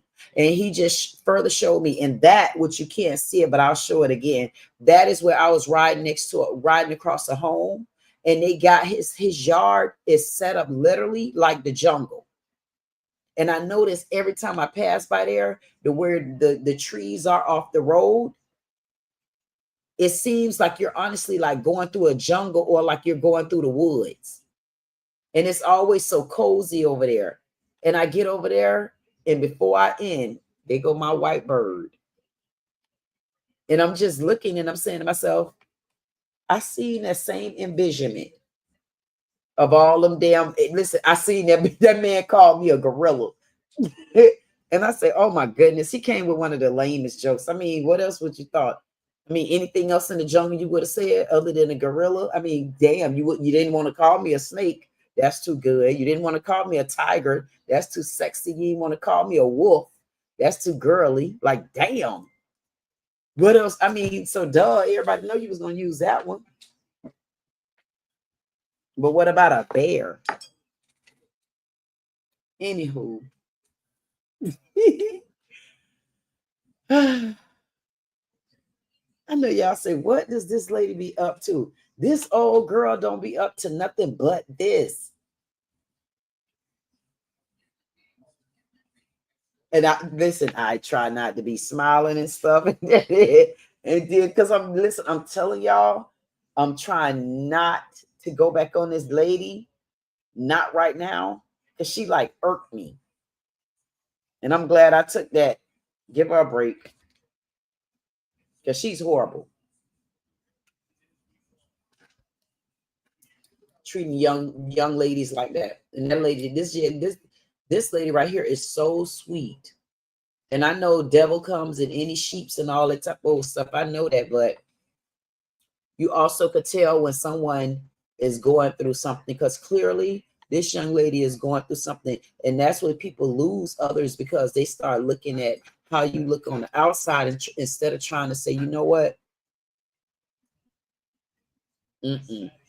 But I think what the biggest thing with that is, people don't care anymore.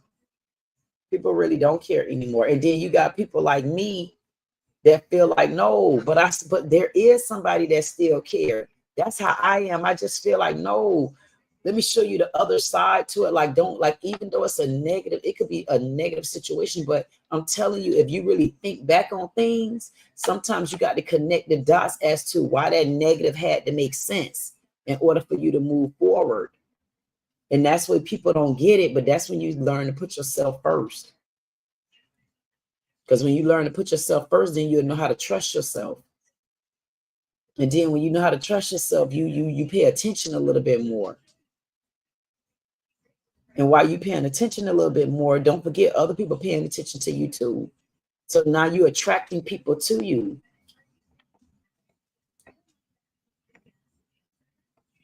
I'm okay. And some people probably say, there's no way that lady she got to have friends. I don't have no damn friends. I don't have no friends and I don't have no family. All I do is nothing. The one that take my breath away is my brownie cakes. Yeah, my brownie cake. She'll probably be home Monday. She went with her mom, I think, Wednesday, half a day. And she did not want to go. I don't want to go. I say, brownie cakes, you got to go. So, and then she leave. And I said, okay, I know why brownie cakes had to leave. She had to leave because I got work to do. And which I do have work to do. I have things to do, man. Let me take a deep breath, because I tell you, hey, Sarge, because I tell you, man, trying to do it all and drop a video and do this and want to be over there and want to be over there. You got to come to a still like this.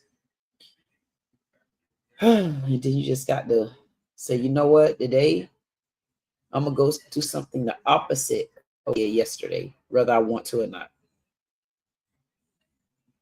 And that's what I did today. That's why if y'all paid attention, I went and did that store cut.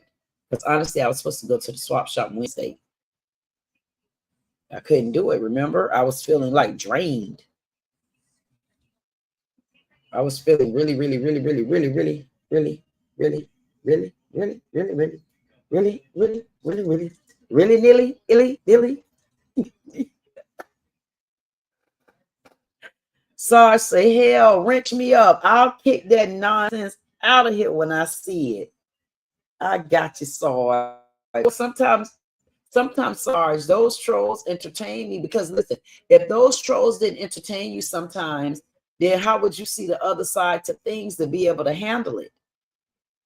So sometimes I let them say what they're going to say, because it's only certain words they can say that somebody else will take offensive. I mean, you can't call me a B, a H. What else they going to say? They can't even call me an Igor with a Z. So, you know, it's things that I got taken out. So they offend me. I don't know if they offend me, because I'm so comical and they entertain me so much. Honestly, it'd be that time for them to come in on me. It'd be time for me to have fun with them. Because my brothers were so hilarious until, man, my family is really hilarious. I keep telling y'all, when those people find me, I'm going to say, kick them out. Kick them out. I'm going to say, did they pay for a membership to be in here talking? If they didn't pay to talk in here, then they ain't got the right. And when they get in here, limit them. Limit it. Now I'm just playing. By the time they find me, they're probably gonna take so many ladders to get to me and such. Ooh, child. Anyways, welcome, mama man. Welcome, mama man. Welcome, mama man. I said, welcome to my man. Yes, yes, yes. I've just been sitting here all by myself for 1 hour and almost 40 minutes. Just chit chatting. Really? It's a shame how I just been talking to myself. But I'm okay with it. I'm okay. I've been okay with it. I talked to my damn self and then I tell y'all the story.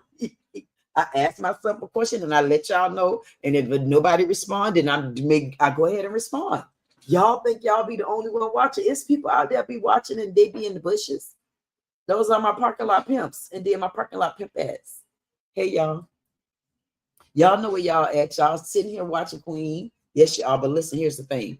I keep telling y'all it's not no damn show. This is honestly my life. Okay, this is who I am. Ain't nobody throwing me no dollars. I'll take a couple. It'll make me holler. Ah! Ooh. Throw me a couple dollars, but I bet I take them. So listen, at the end of the day, yes, I am a little bit different than the norm. Hey, Nene. I think I might do no Nene Leaks. I want to see what happened when Nene Leaks sitting right over there next to me. I'm gonna say, I don't know. I was telling this story earlier about Nene Leaks. I said her props. She just came out with a Nene Leaks show. Anyway, I was talking about something that y'all get me all sidetracked. But yeah, I was telling these people this is not no show. This is just me. This is just me. I'm just talking, and that's it. And it's things I might talking about. But I like talking to my men. So right now, y'all are entering the men's only lounge. And the reason why we have pimpettes in the parking lot is because they know that this is a men only live. And it's okay to welcome in people from the parking lot. Because sometimes, back in the days, we used to have block parties. And most people at the block parties, they didn't want to go in the building. They wanted to sit out and do in the goddamn parking lot. Because half of them was getting drunk and high. Y'all better not act like y'all don't know that song now, because I really haven't been dancing. I really haven't been juking. I really haven't been moving around. I really haven't been doing these things because y'all know I have not been able to really exercise the way I should have been.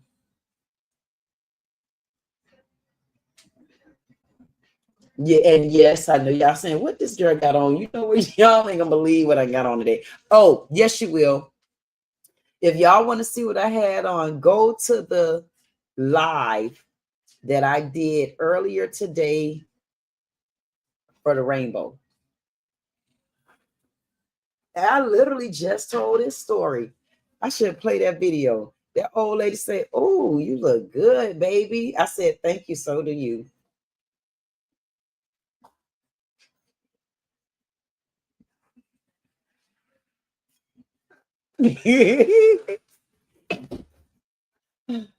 I know I'm always into something. I am. I don't know why. I'm literally always into stuff. This lady up here, this one that I really honestly don't want to go back to. So I'm gonna give her a minute. Sarge said, sometimes you can use this stupid it like that to fire you up, but most times it's just some backwoods ignorant fool who is trolling and isn't worth the time. And you're 100% right. Yep. And you know what? Being that you brought that up, I went to a stage today over at Chaotic, and his channel got a strike. I don't know what was said, but I can tell you it's some roughness going on over there. But the problem with it was he was like booming in the numbers, and they didn't mind calling people a Igor or Aka. They was like, they go toe to toe like that. And they go toe to toe, and this one been vote for Trump, and this one over here, and Igor, you this, they was rough. The problem with it is they've been doing that on that channel for a while. And I'm like, at what point did you get fed up from coming to this person's channel, listening to them rumble, but not really fight, but they're rumbling. But I guess maybe the mentality of people will make you flip and go back that way or something, or want to fight people. I don't know what that was, but Like, why not just don't watch the channel? Because when they struck his channel down, it was like, that's his source of income. And so all his money, everything like stops. And it's like at that point, be grateful if you got a loyal community, because that loyalty community understand that. And that's not to say that he's not going to get it back. But for me, I think it's more so to say that he said it today. He said he was led divinely. He said he feel like he divinely led to run his channel. And I told him, if you feel like you're divinely led, because it ain't often you hear a man say that. And he's a young man. And I'm like, you know, if you feel like that, keep going. But what that means is you need to clean it up. You got to realize where you failing at. Like, don't let the numbers go so far ahead of you till you forget that it's entertainment, but it's also business. And until you get your own, you know, then you got to still go by certain rules. You just stepping up the ladder. And let's be clear, 10,000 subscribers ain't it. Or 12,000. I think he have 12,000 subscribers. Yeah. Now we talking about up there in them 500s and them like that. You better go start you another damn channel and get it into working and commission and get it set up right. And then move that trouble, the one you want to clean it up, move it on over. Anyways, Sugary, hey Sugary, Sugary say, hey Queen, how are you? I'm good, Sugary, how you doing? How's everything going? You know what? I'm not on the phone, so I can see everybody. If I get any kind of message, I'm gonna be right here to read it. And I've been over here for almost 2 hours just talking to myself like I always do. Hey, Clockwork, how you doing, Mr. Rex in the fix? How you doing, Rex? Rex say, what's a blanket party? There's no blanket party. This just my blankie. Like I always have this blankie when I'm sitting here. This is a blanket. I take this blanket everywhere I go. That's it. A blankie party. No, I'm telling you, I got my blankie. Sar said, laughing, what? He said, what's a blankie party? Sar said, oh, drop your link. Oh, okay.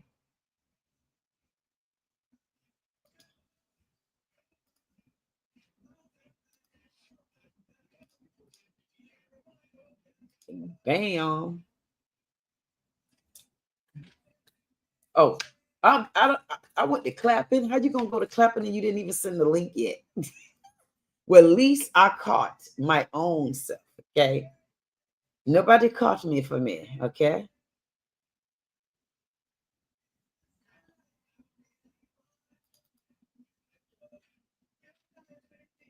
I dropped the link.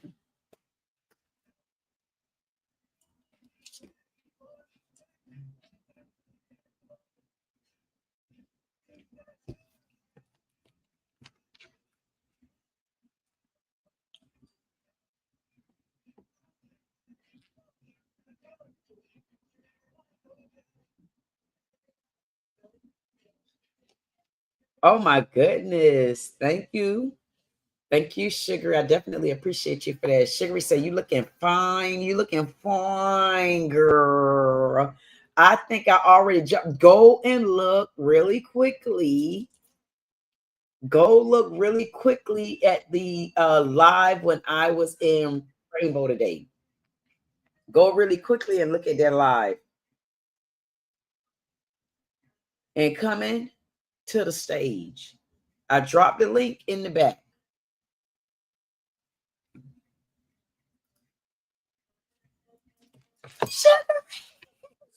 Sugary, wait a minute. Sugary. You know Sugary. Okay, so you want to play? I'm disappearing into this. I've disappeared into the black hole. Oh my God. You know what I appreciate? I appreciate the fact that you disappearing into that damn money and you're leaving it behind for me to start getting some of it. Give me some of that money. See there? I'm taking this as a positive. You left the money on the table for me, Sugary. Then you got to get paid. How you doing? I'm all right. Oh, I'm man. not sure what's going on with the webcam. Oh, I know what it is. I don't have the lights. I'm in the pitch black. So Oh, listen. I could. I have It depends. missed you. Uh-oh. Here we I go. did. I missed you. I said, where in the hell is Sugary? Let me bring Sarge up, Sugary. Hey, Sarge. What's up? Sugary just hit the stage too. What's going on? Nothing. There you go. That's better. I'm not disappearing down the black hole anymore. Listen, I told you could keep disappearing as long as you leave that money on the table. Sit it up. Sit it up. Sit it up. That's Shut what I it thought. up. I thought Queen had a stack of cash talking to her, man. Oh man, listen. I Pay your dues. want that cash. What in the hell? Wait a minute. What's going in the code? Oh, that's Coke by itself. Oh, I thought you were stepping ahead of the game. No, But just some Dr. Pepper I bought at the game, man. They played the first 2 quarters, and Okay. I guess they only had enough kids on the other team. Right. They only had enough kids to like start the game, and two of their damn players got hurt. So Oh, at halftime they had to call the game. So I got to come home early. God. Oh my goodness. Hey, were you ready to come home early? The truth of the matter.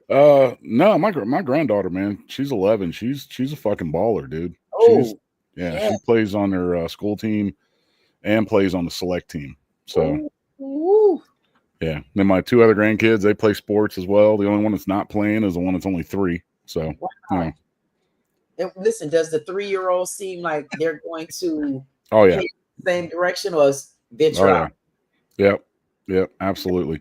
And it's weird growing up, man, because like when I got out of the Marine Corps, I coached. Well, I was the athletic club director at my kid's school for Right. 10 years. Right. It Right. was only supposed to be a 2-year gig, but nobody else wanted to come up and do it, and they were all like, "Oh man, you run it so well, just keep doing it." And I didn't mind it. So, Right. but I mean, it becomes like a part-time job. You know, you're doing it all the time. And then I was coaching 4 sports, so I was going sport to sport to sport to sport. And again, I enjoyed it because it was my kids, you know. And my daughter was a jock, man. My daughter's like daddy, you know. Like I was a jock when I was growing up. She's a jock. She excelled at softball, baseball, soccer, basketball, archery. My son is like his mom. They're not a sport bone in him, man. So he played in like kindergarten and first grade, and that was it after that, you know. And I told him, I was always of the mindset, I at least want you to try. Right. I'm not going right. to make you continue to play if you don't want, but I at least want you to try, you know. So he tried baseball and he tried soccer, and it just wasn't for him. Like I said, he's like his mom, you know, and my daughter's like me, you know. So, but yeah, my daughter's kids take after her, so they're all little jocks too, you know. Right. So What This was is your meant to be offensive or anything, but does the kid like cooking? The boy. no, but I'll tell you a 30-second funny story. What does he like? Well, he was into karate, right? He's very okay. He's like 3 points away from like being what's considered a genius, right? And we only found that out because he had a condition growing up where like his friends nicknamed him Twitch, right? Because he was constantly like, you know, twitching like this, and it got so bad when he was up to about 13, 14 years old that like he was doing it, you know, it first started out where it was like 1, 2, 3 times a day, you know, for a few seconds. And then it progressively got worse to where it was like, you know, he was doing it probably every like 5 minutes for like, you know, a good 30 or 40 seconds where like his body would just sit there and twitch, you know? Right.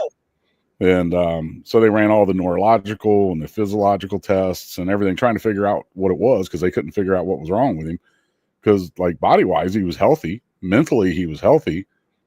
They just didn't know why he was like his body was having these twitches. And they ended up thinking it was one thing. They put him. No, it wasn't Tourette's. What's it called? It's called, I think, myoclonus. So wow. It they treated it with medication, which he didn't like taking because it any kind of medication, like, you know, it's like these kids that they automatically say, oh, they're hyperactive, and they put them on, you know, Ritalin or something. Yeah. When no, the kid just needs to go out and, you know. basically stick you on speed Right. Yeah. Yeah, exactly. or zone you out on Xanax or something. Yeah. Yeah. He grew out of it. I mean, by the time he was like 18, 19 years old, it pretty much stopped, you know, but during those testing, and why I brought all that up, you know, they had to do, you know, of course they do like the IQ testing and all the, you know, neurological testing and stuff. And they said, yeah, he's like 2 points away from like genius level on the IQ scale. I don't know where the fuck he got that was. I don't know if his mom was screwing some genius or just something, but you know, whatever. But yeah, so he did karate. It was the milkman. It was definitely the milkman. Yeah, he did karate. Goodness. Karate is the thinking man's sport because like the routines are 6, 7, 8, 10 minutes long, and there's so many things that they have to do. And so he excelled at that. By the time he was 12, he was like a black belt. It's got like Asperger's or autistic on autistic. No, he's fine. He's fine now. Like I said, he grew out of it. You know, he grew out. I mean, he's a smart guy, but he's a brewmaster. He loves like drinking beer and shit. So he was like doing his own home brews, and he's been a brewmaster at like 6 of the like breweries here in the area. That's what he loves to do. You know, I mean the money's not great, but that's his passion. So it is what it is. Yeah. But, yeah. Do what you Oh, gotta hey, do what can you you love. hear me now? isn't it? Can But- you hear me now? Yes. Yeah. What's up, Rex? Okay. So hey, Queen, Modog, tell me about a blanket party. yeah, I was gonna we were on Harley's last night, Queen, and there was a guy that came up that, and he just wouldn't get off my dick, man. He kept wanting to talk about Marine Corps this and Marine Corps that, and you know, Rex was in the Army, and you know, Nils was in the Army. He was on there, and this guy just kept going on and on and on and on. And we were talking about blanket. There's a thing in the military called a blanket party, and that's like if you're the guy in the platoon fucking up, like the platoon will hold you down with a blanket, and everybody will come by with like bars of soap and a sock or whatever, and basically beat your ass, you know. But it's always it's the people that are the screw ups, and that's like the platoon getting them back in line themselves. Right. And he was trying to brag that he had a blanket party done on him, and I straight thought called he him said out. he had you know. two. And Yeah, he I called kept him out. I trying was to like, say well, yeah, they you were a weren't fuck his up then, fault. man. If you had How blanket come they parties, you not were a fuck your up. fucking fault? So Sorry. that's what he was talking about with blanket party, Queen. Had nothing Yeah, to do with that- yours. yeah, that was the So, whole so thing. he didn't even know that you were up there and have been in the military. He just came. No. He knew. Oh, okay. So he didn't think you knew that. I think he was just. I think he's one of these guys that goes online and he just acts like an asshole, and people let him stay there because you've seen there are a lot of channels that's what they thrive on, like is the drama and somebody acting stupid in the chat, and you know. So I wanted to ask you, Didi. Yes. Didi, how'd your shopping go today? Did you spin yourself dry? It went pretty good. You got to go and watch that live. It's only like 30 minutes because I did 30 minutes. So Well, I was watching them. You know. You did? Oh yeah, you were there. Listen, I think I did pretty good, even though I did go over budget. Oh my goodness, I spent like $30. Well, you know. I Yeah. promise you, Yeah. that is so far over my budget. I say I'm not there yet. I got to crawl back. I got to crawl back up. But the shirt, did you see the red shirt? Y'all see how I'm getting passionate about these clothes? The shirt that I bought, I cannot wait to come out and wear it and show my men. I'm gonna say, y'all better see what I got on, men. And I'm she gonna told me earlier. She said, "You gotta go watch my live. Look at the clothes I was shopping for. Look what I had on." But I was headed out the door. So that didn't pop up on my feed. That was so I missed that. Obviously, your live did. Otherwise, I wouldn't be here. But Sugar, you got to start. You got to get the notification, and so I can tell you when I'm coming. But you know, it is my fault. It didn't give you you have notification. the full-on alerts. You have the stuff that wakes me up at 3 o'clock in the morning if you're doing something. Wait a minute. Wait. No, I'm only joking. I disabled that. I have my. I think it's 10 o'clock cut-off time. But Sugars, if where I woke are up you in at, the man? morning? Sorry. Where are you at? You in the UK? You in Ireland? What? Yeah. I'm in the UK. I'm in London. Okay. All right. I was waiting to tell you. Fancy. He's a Londoner. Yeah, that's fancy. It's fancy. Well, you seen that big pile of cash he had behind him, right? Well, fair enough. Yeah, that is true. Hey, listen, Parliament, Big Ben, I've Parliament, changed, Big Ben. changed from the cash now. I'm now at my bar. Yeah, he's got his own bar, in his flat. Hey, it's a fully stocked bar. Right. Look at it. I mean, come on. Hey, so All right, see, I can't do it on this one. I can't grow me afro. hey, Like, Sugar. Hey, Sugar. You know what I Oh, want look, there we go. All right. So We go can- on, Queen. we can see it, Elvis. We can see how you turned it into Elvis. Hey, Sugar, make sure you come Friday. I'm doing the first YouTube small channel talent search. You got to make sure that you come. You got to make sure you come and see who all come to the scene and introduce their channels. I might only Yeah. get 2 people, so don't laugh at me because it's gonna grow. Yeah, don't today's know. Saturday. Hey, can I give a little introduction to the talent show? Yes, please. Uh-huh. Okay, you better know it. Do, le, mi, fa, sol, la, ti, do. No, I fucked that up. Hang on. Give me a minute. Yeah, don't come Friday, Rex. I'm joking, man. Fair enough. Hey, that's fair enough. You know Mary Poppins.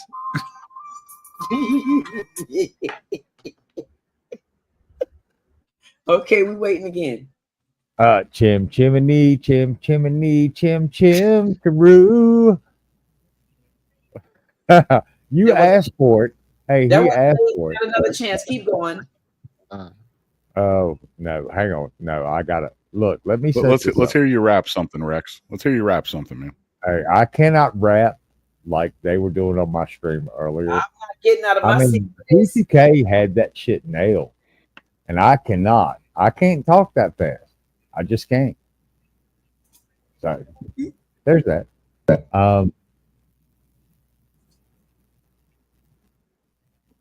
We waiting. All right, hang on.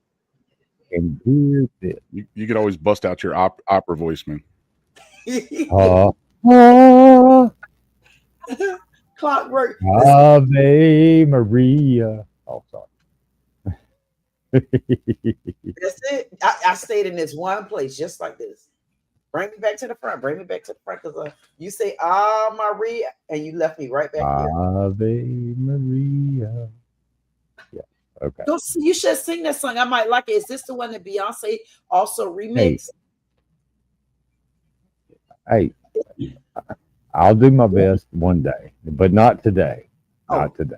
You got me all anticipating the song. I think we always Hey, anticipate. look, Squishy. I get Come it. on, Y'all Rex. squishy. Bust Yeah. some of that rap out, man. Bust some of that hip hop, hip to the hip, the hip hip, hopping. You don't stop, rocking to the bang bang boogie, to the up jump the boogie to the rhythm of the boogie beat. Come on, man, you got it. Come on. Hey, you do it a whole lot better than I do, Modog. Or let's just have a toast. Oh yeah, give a toast to do it. As toast. Yeah, and Cheers. get thank you. And listen, that song 25 is on. I think I keep mentioning that. Cheers.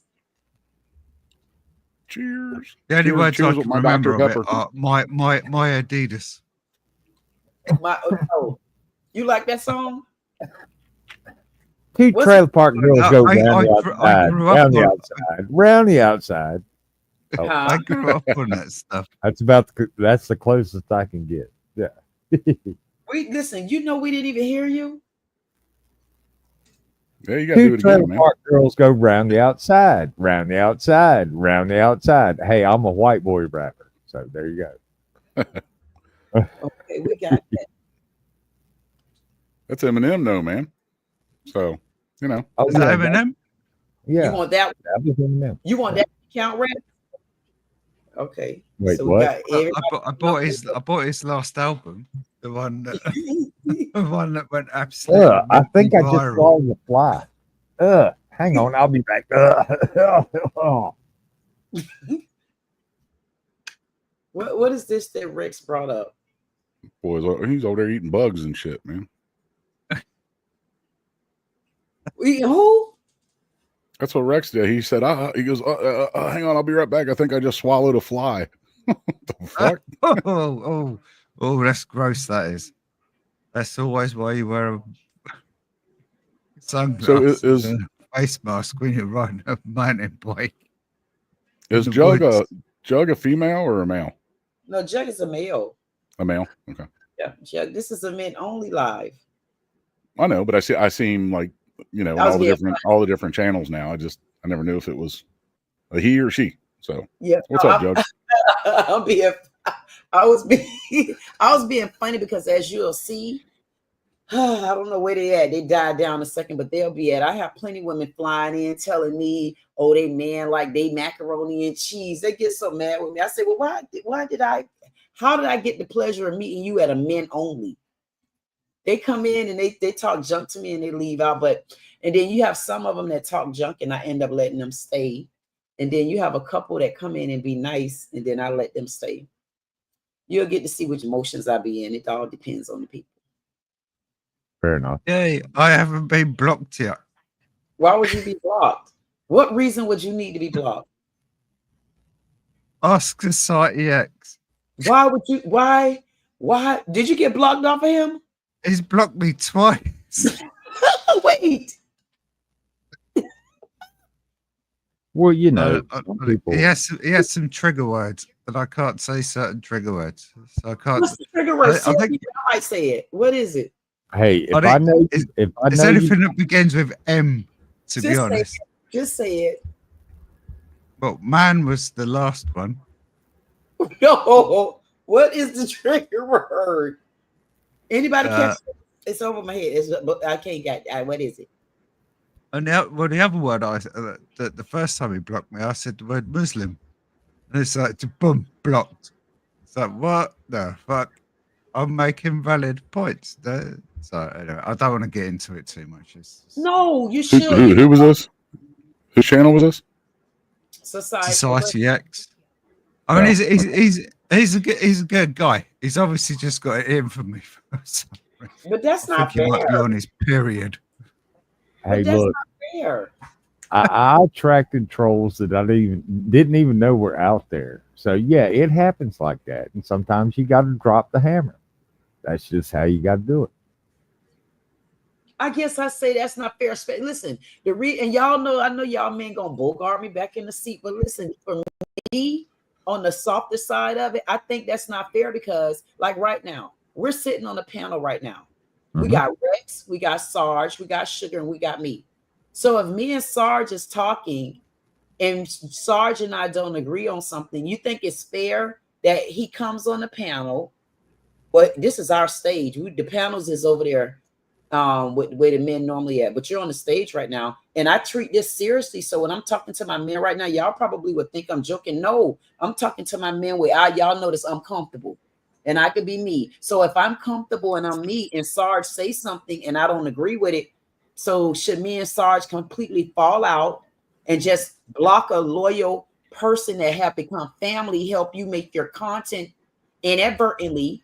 Be there for you, whether you got a difference of opinion or not. Because Sugary is so, listen, Sugary can't offend me. And when he said he used the word Muslim and got blocked, I'm like, for me, I don't think that's fair. Okay, it's the woman side of me. I think it goes. Go ahead, Rex. Go ahead. No, you're first. Well, I was going to say. I was going to say saying the word Muslim is like saying the word Christian. Are you going to block me for saying Christian? Or Jew? This Muslim's the same thing. Hindu, Buddhist, Shinto. I mean, if you're gonna pick on one group, hey, that is a you problem, not a me problem. You're fair to everybody, or you're fair to nobody. I think it needs to be taken into context because he was showing a video of it was actually a white guy that was saying that like all women should be covered up. And I just turned around and said, oh, that sounds like a Muslim to me. Bang, there you go. No. Well, yeah, the whole burqa thing is just, it's insane. But, you know, we'll not bring that up. Oh, sorry, I just did. Sorry. Right. I mean, at the end of the day, it's his channel. So it's, you know, he can do what he wants. So I was on somebody else's channel, I think it was last night, and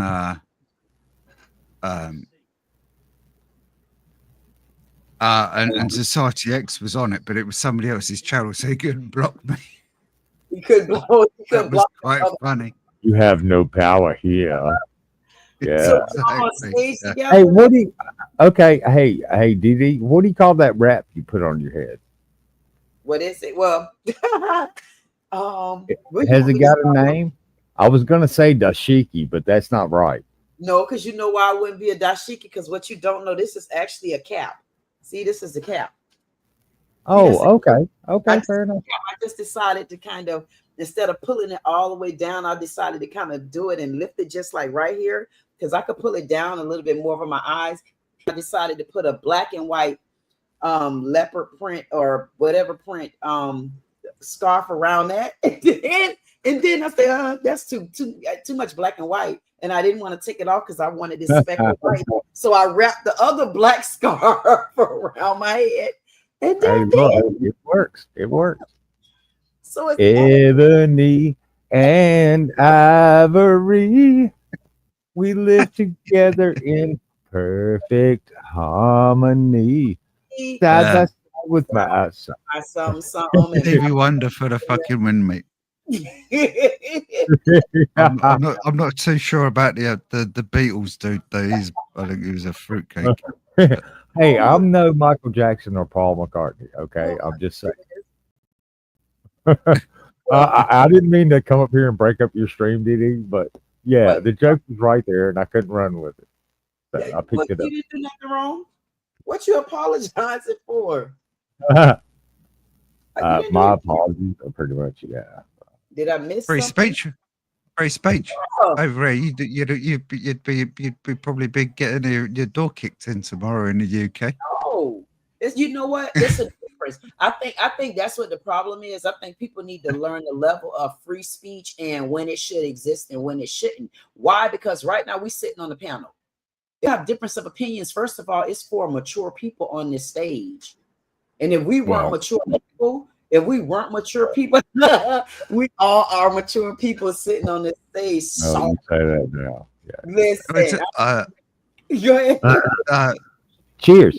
I think Sergeant Modog would probably was it that the First Amendment is free speech, and That's the reason why you have the Second Amendment is to protect the free speech. You know what? That's absolutely right. Yeah. That is right. Yeah. You are not wrong. But I'll tell you what, I think not. there's a difference between, and I think this is a lot of what people in our country are struggling with right now, or maybe not struggling with, but trying to push the boundaries on. There's a difference between free speech and hate speech, right? Right, yeah. Oh yeah, or dangerous. You know, yeah. You don't have the right to Incitement just to say violence. any fucking thing you want. You know, yeah, exactly. You know, so. Well, You know, there's a lot of like the protests and stuff that are going on that, you know, they try to say that, you know, well, I can do this because of free speech. So that's all I'm saying. There's a difference between free speech and hate speech, you know. And no, it is. It's a difference too. It's a difference of this as well. You can do this of free speech, but that don't mean what you do of free speech is going to be legal. So you got the freedom of speech. You can do of that, but what you do of that is where you get in trouble at, and that's when people don't. Because there might be some consequences, right? Right. I just feel like honestly, to be honest with you, I really didn't even want to vote. I didn't want to vote. I didn't want to vote for so many different reasons until, if you look at any of my lives, you will notice I've never had a conversation. I've never sat and listened to, and this is my hand. I've never listened to Kamala Harris. I've never listened to her speech. I never paid attention to her. I already knew who Trump was. I just did not want to be involved. I didn't want to be involved because I said to myself, I said, listen, if whatever it is that's going to divide the world, it's because that's what a person want to do. Because we all know as adults what freedom of speech is. And I say getting caught up in that would be so deadly these days, because you really don't even have a freedom of speech, because now you got the right to use a pistol. Then if you carry your pistol in the right way, because of my freedom of speech, you felt like you had to stand your ground. So it all just, to me, it crashes. Right. That is definitely an American thing. Around there, we just stab Oh each yeah. other. Yeah. Well, there's a difference between Freedom of speech, saying what you want, and then saying something that incites others to violence. Yep. That is illegal. That is not freedom of speech. Yep. That is hate speech, like Modog said. Yeah. Because you're trying to incite violence against one group or another, be it white people, black people, Democrats, Republicans. Yeah, that's. Or you know what, No. Carter? You know what, Rex? I would say to the people this. So those that are listening, don't get confused. You do have the freedom of speech. That is technically, no matter what a person say to you, it doesn't matter if they call me a igger, an asshole, a horrible whore, a horrible asshole, a horrible igger, and a horrible igger's ass. It don't even it doesn't matter to do it. It Hey, doesn't. look, you said it. So, yeah. Like, Right. someone You said that to me. I'd be pulling. Well, I don't have a gun. I would have pulled out my gun. Hey, look. I can never just keep it. Unfortunately, I'll have to pull out my zombie knife, my 12-inch machete, I can never just and pay chop them attention up. to what I'm gonna say. This is where I always get in trouble. Then I go back and look at my videos, and I'm like, did I say that? But I didn't mean to say it. It just came out that way. But you do have the freedom of speech.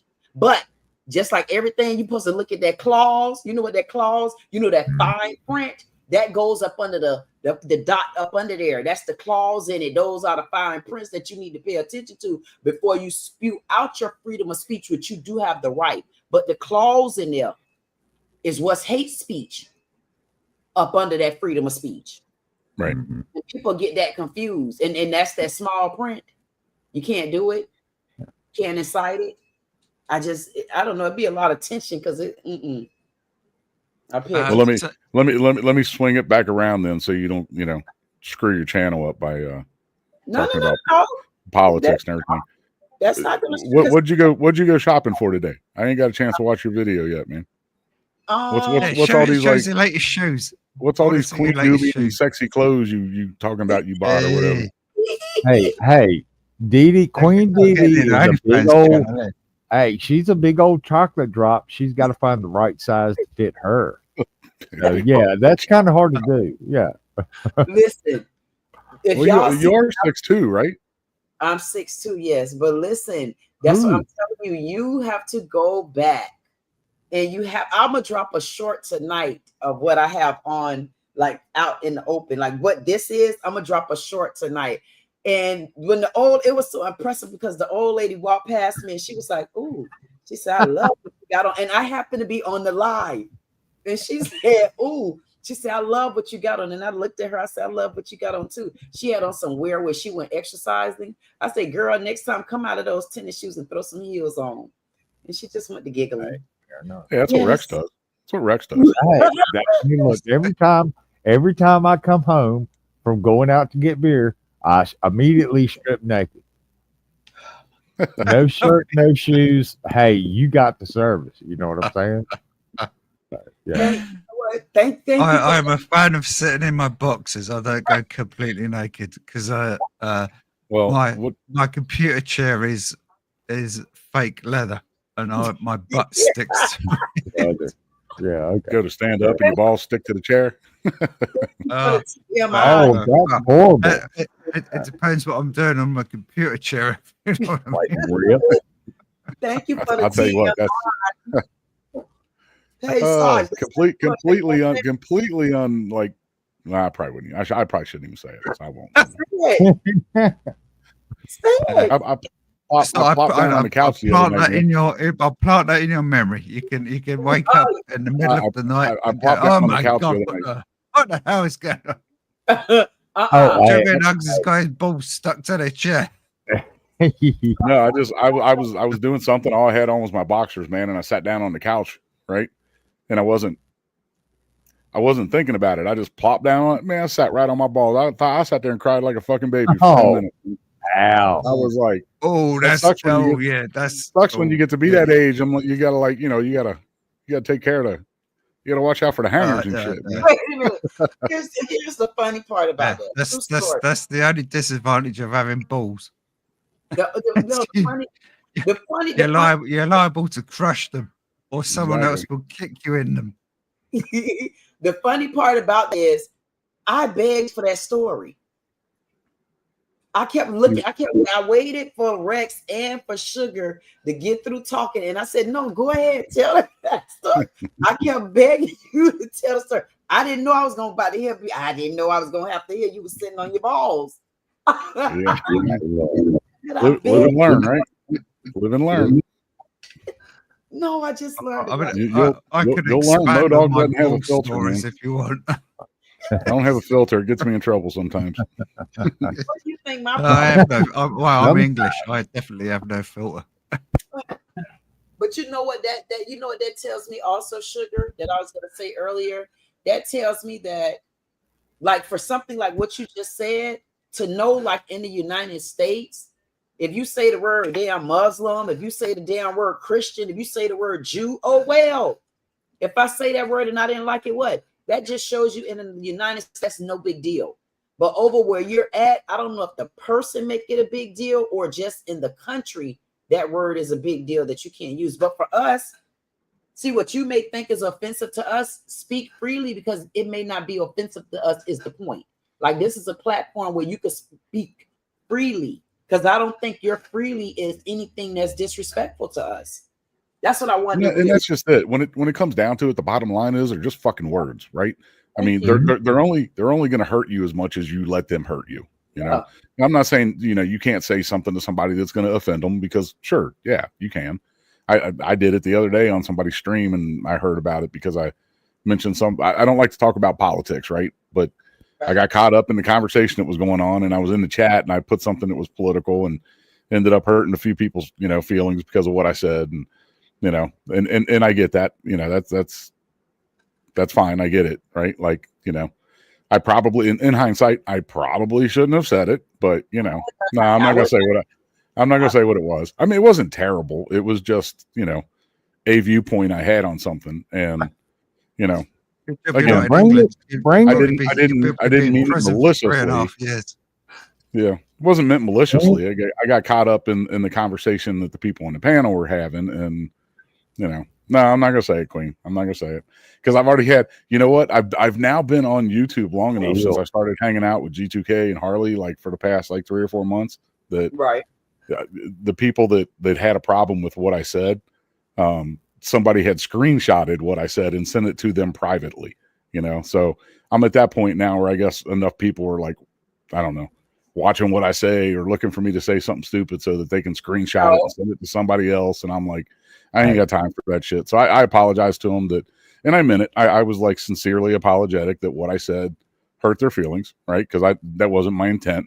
Again, that's why I don't usually like to talk about politics or religion, you know, because, you know, we all have our ways that we feel about stuff. And, you know, I guess my point is I'm to the point where, you know, I kind of have to put a little bit of a filter on myself and not just say everything that I just would typically say, because, you know, I'm not trying to offend other people. Can I interject? Sure. I'll shut up. No, don't say shut up. That's a rude word. No, I don't agree with you on that. And I think that's the problem. And it's going to go back to why I do a men only live. Why should you have to knuckle and buckle down? Because you're feeling as though you're talking amongst people that understand you. You should not have to buckle down. First of all, in just a little bit of time that I've met you, I'm sure you can get very vulgar, and so can I. But I can tell it's going to always be a level of respect. So whatever you said, I asked to know about it, because I'm not being funny. If I disagree, or if I feel that you said something and you and I agree with you, I'm not going against the grain, and nobody else should have with you. And you got to learn whether they like it or not, if they're going to be your friend on here or not. It's 3 things I learned to do: tell the truth, have the Lord the head of my heart, and always be me. And you shouldn't buckle down and then now you not feeling comfortable in certain areas because you say things. That's why when I step on anybody's stage, it says # said it. And my job is to protect my men when they don't fight back. So whenever something like that happens, Sergeant, you want to come to this stage and we talk about it. You talk about it. Don't just let them back your voice down. I don't like that. No, it wasn't. I mean, I hear what you're saying, and I agree with you. Man, just no, seriously, I hear what you're saying, and I agree with you. I mean, context goes to everything, right? So in the context of, how it made them feel, I get that. And what I'm saying is, as not wanting to, offend somebody or hurt their feelings, because I do consider them a friend. Right. It would be those times where I'll like put that filter on, you know what I mean? Because I could have said the same thing and said it differently, you know what I mean? But I was just in the fucking moment, free flowing, you know what I mean? I was being me, So I would ask you this, Dan, and I hope that me and you could make this pact with each other, because I like to keep my word, and it sounds like you like to keep yours too. I honestly would like to make a pact with you that if you're talking to me, I would like for you to be straightforward, honest, and nothing but the truth. And I mean, when I tell you me, because I'm gonna be straight, even if I don't agree with you, I'm gonna tell you that. And I would like to make a pact with you that you will tell me how you feel. Like, I don't want you to sugarcoat it. Oh no, absolutely, yeah. I'll make that pact with you. I don't want you to worry about my feelings, because I know when I talk to you about something, sometimes you might have to talk to that person, that friend too, that you value. Sometimes you might have to hurt their feelings in order for them to get to the next hurdle. You can't just sit and say no, because I can almost feel whatever you told this person deep down in your heart, you really felt like what you said was what you said. And you really don't take it back. And you only take it back because of their feelings. I can't do that, especially with the people that I talk to. I'm not going to do it. Right. And I want you to talk to me. 100% agree with you. Thank you. And we got a pact. You promise? Oh, absolutely. I mean, I think you've kind of got to see me over the last few weeks. You've got to see me over the last few weeks, right? Like, got it.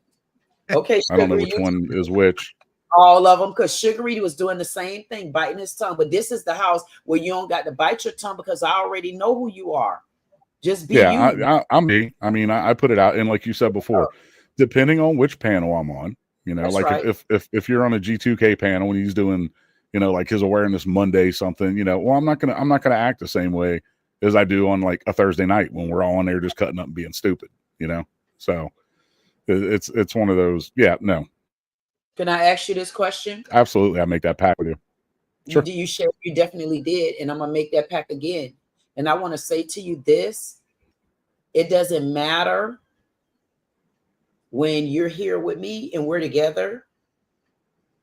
If your opinion is different, or you have a beer, or you doing what you do, I definitely want you to be you. And I'm asking you that because you know that I'm getting ready to start this YouTube's first talent search, small channel talent search. And you coming on there being one of those judges, I want you to tell the damn truth. Oh yeah, and I would. Don't play with them. You got to tell the truth. No, I absolutely would. We're going to be Simon Cowell. Yes, come on, I get to Sugary. play Simon. Sugary, please, Sugary. Sugary, oh my God. Between Sugary and Henry, we'll never get past anything. Henry is over in the UK as well, and Henry is a Oh God, no! Don't have a crinkle on, please. No, Henry crinkle. So I'm curious. You brought up that you're starting this. Do you have people that have said, yeah, I want to do that? Are you expecting like people to come on, or is this something you just came up with and said, I'm going to start it? I just started it. Okay. Hit me up. I'll be on it. I'll do whatever. I'll even be a contestant if you. Listen, I literally. I've been Sarge. I've been putting flyers out and everything. Okay, cool. Look at it. I've been putting the flyers out. I'm trying. I've been putting the flyers out. You got to share it out. Oh, you know what I should have been doing? I should have been sending it to you and then send it out like that. Y'all know I'm new to this. Do you have Discord? No. Okay. Are you on X? No. What is all of that? Twitter. Hey, It used to be Twitter. called Twitter. Yeah. Huh? It used to be called Twitter. I never got into that. No. And I mean, I didn't know if you had. I got into Discord it and I got in a lot of trouble. So I got into a lot of trouble on YouTube as well. Why? You know what? I mean, it doesn't matter if you're right, left, center, or middle. Mind. I mean, all those platforms anymore are cesspools, you know? I mean, because you got the keyboard warriors that, you know, go in there with their fake names and just say shit to stir shit up. And, you know, I think the internet's been our downfall of our society the last 20 years. So let me ask y'all. Sugary Nugs is my real name, honestly. I promise. Not a fake name. Well, Modog is mine. That's what's on my birth certificate. So Okay. So we got 2 for 3. Queen is my name too. So we 3 for 3. Rex, is you Clockwork or what? Hey, Rex is my real nickname. I took Clockwork. I took Clockwork from a Clockwork Orange, and Sugary Sweet might know what a Clockwork Orange is about. Of course I know Clockwork Orange, dude. That's So- one of first the of all, Rex, craziest his name is films Sugary ever. Nugs, not I'm Sugary telling Sweet. you. Hey, look, don't step on my fucking. Look, you No, may listen. take offense at what I say, My but nugs are that's very not a me sugary. problem. That's a you problem. Would you? No, that's a you problem. If my Which name's one's Steve No, and you that's call me a you fucking problem. Paul, you fucked it up. I can say whatever the fuck I want and be offensive as hell.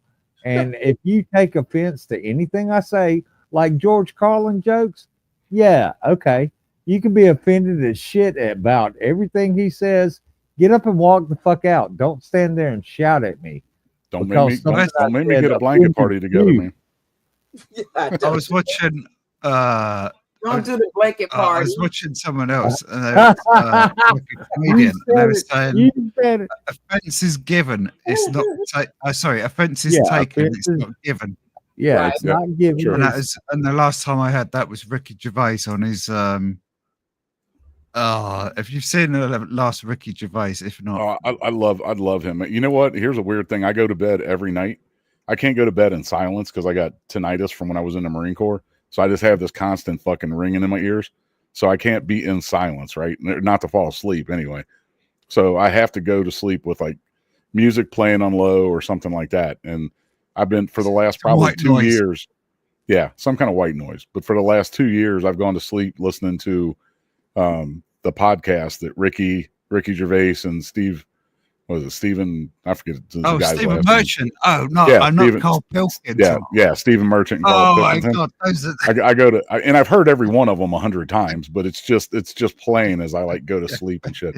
He is fucking hilarious, man. I love Ricky Carl Gervais. man. Pilkington is just absolutely nuts. He's the straight man on to the piss takers of Exactly. Ricky Gervais and Stephen Merchant. Yeah, he's just So you being in the UK, I'm sure you've seen like Idiot Abroad. Have you watched that series? yeah, of course, man. It's like Shit's hilarious, man. just You ever been to UK, Sarge? No, it's on my bucket list, man. I'm a photographer. I've been doing like professional photography for. It was always a side gig, but it's been my main gig the last year for other reasons. Right now, I'm unemployed. Right, that's a long story, but so I've been doing a lot more of my photography stuff. So as a photographer, it's been on my bucket list, man. I want to go to the UK so bad and just me and my camera for a month and just walk around and take photos of all the architecture and the people and so I've not been, but I want to go bad. No, listen, guess what? I want to go bad too. That's why I was so glad when I connected. Sugary will tell you when I first met Sugary, we was trying to figure out where in the UK I could go. I've never been there, but that's less heavily on my bucket list to go to UK and also to go to Dubai. So, hey, Sarge, I want to go just so I could walk the streets as a big, tall black woman and see what happens. So maybe me and you can team up and we can go over there together. Photographer, you can take pictures of me to see. There you Listen, I'm not go. That would be a fucking hoot. Me and you just trolling around fucking UK and shit, man. That would be fun as hell. Listen, definitely. not only and make sure you film it because that'll get some fucking serious YouTube video. Well, that's what we'll do. I have to make sure I get my channel started, or if we do it on yours, do it on yours and write that shit off as content, man. I think it'll be better. Pay for the trip. Listen, write it off for taxes. Exactly. Let me tell you how it's going to be better, Sarge. It's going to be better because you already see that I'm the brand. You can already see it. I'm the brand, so we're going to have to stay on my side of town. But while we're working on that, We're going to get your channel up and running. So as we take pictures, you're going to have your page and you're going to start setting your page up as a promotional thing, you know, with the videos or the contents that's going to come over on my channel, but you're still putting out the shorts and the promotions. You see where I'm going at? And you see how we're blossoming together? Yep. You see Yep. how we just made a team? I see you working. Yes. Because, I mean, think about it. You can go over there and you can do the pictures by yourself. But imagine how they're going to look at, especially me. Well, I got to get pictures of you like on the street, like standing next to normal fucking people. Normal. That didn't come out right. Normal sized people. No, A it didn't 6'2" fucking black woman in the UK. That shit cannot be fucking normal, man. Listen, Like, and wait a minute, and with a white man. yeah, exactly, right. Wait a minute. That's I as an English person, I find that very offensive and Yeah, racist. right. Wait a minute. But it's so true. It's So That like would be hilarious, man. What do you think? a What do you think? 6'2" woman What is you gonna you would hardly ever see a 6'2" woman. and listen, and wear And heels, and wear and this is heels, and you're not and if you are you wearing your heels and my afro. and your afro, bloody hell, dude, I'll be like So 7 by the time foot. it's all said and done, she's gonna be 7 foot fucking tall, man. Exactly 7 But foot. listen, Fucking hell. I don't give a damn if I Bloody was hell. 8 foot tall. All we need is footage, right? We need That would be. footage. Can you Okay. imagine? Can you imagine the looks and the fucking stares from everybody that would be just walking by and shit? That would be hilarious. I mean, if you you know guys it. ever come to the UK, you have to hit me up, man. 'Cause I will. You listen, didn't I ask you that, Sugary? I say, Sugary, I need someone to get me through. I said it in the chat. I said I need someone to get me through the streets because remember you guys were talking about if London was better, and then they went to argue. And I say we'll come back to this conversation. And look, we at this conversation, and Sarge just said I need effing money. Sarge, Queen just said she need effing money, and who better to go over to the UK with than a tall black woman? Have no goddamn filter, but very respectful. Everybody already gonna stare. We gonna blow Oh, up. it's not. You know what? It's not. It's not just. It's not just stare. Your personality and my personality. Can you imagine the conversations that we're gonna have on the fucking street, or just step into a pub to get a drink or some shit? You know, and you know we're already the loud fucking Americans anyway, right? So you know. Yeah, and I'll be there as your guide, going. Listen, Do it, and now mate. I don't know who the fuck they are. hey, Sugary, I'm gonna need you to do one thing for me. I'm gonna need you to start working on your channel because you best believe they're gonna say, "Oh, and Sugary is pimping them through the streets," and you Right. But we don't give a damn because we know we having fun. We already know what they're gonna do. We know they're gonna troll us. But I think we might have a deal. That would be fucking hilarious, and I would be so fucking down to do that, man. One, you know, I know very few. I don't know if I know any women that are taller than me, but you are because I'm like 6'1", right? So 6'1", you know, former Marine. I know how to handle myself. I'd even go into I wouldn't go in like to the bad parts of town if I had you with me, just because, you know, a female, and I wouldn't want you to put you in something that's potentially dangerous. But right, yeah, me personally, shit, I'd walk anywhere. I don't give a fuck if it's a bad part of town or not. I was gonna say, like, I've watched true crime on like oh crap, what is it, like Murder on CCTV and all of the other stuff that is American based on Discovery Plus. I'm thinking, fucking hell. Listen. Well, I'll tell you what, I was out. This is nowhere near London. Put it this way, mate. If you're ex-Marine, I'm pretty sure you can defend yourself against the knife. Right. Yeah, that's what I'm saying. That's all of our like 16-year-old little kiddies have. They will basically try and stab you and steal you. And one thing I would say though is don't wear a Rolex. No.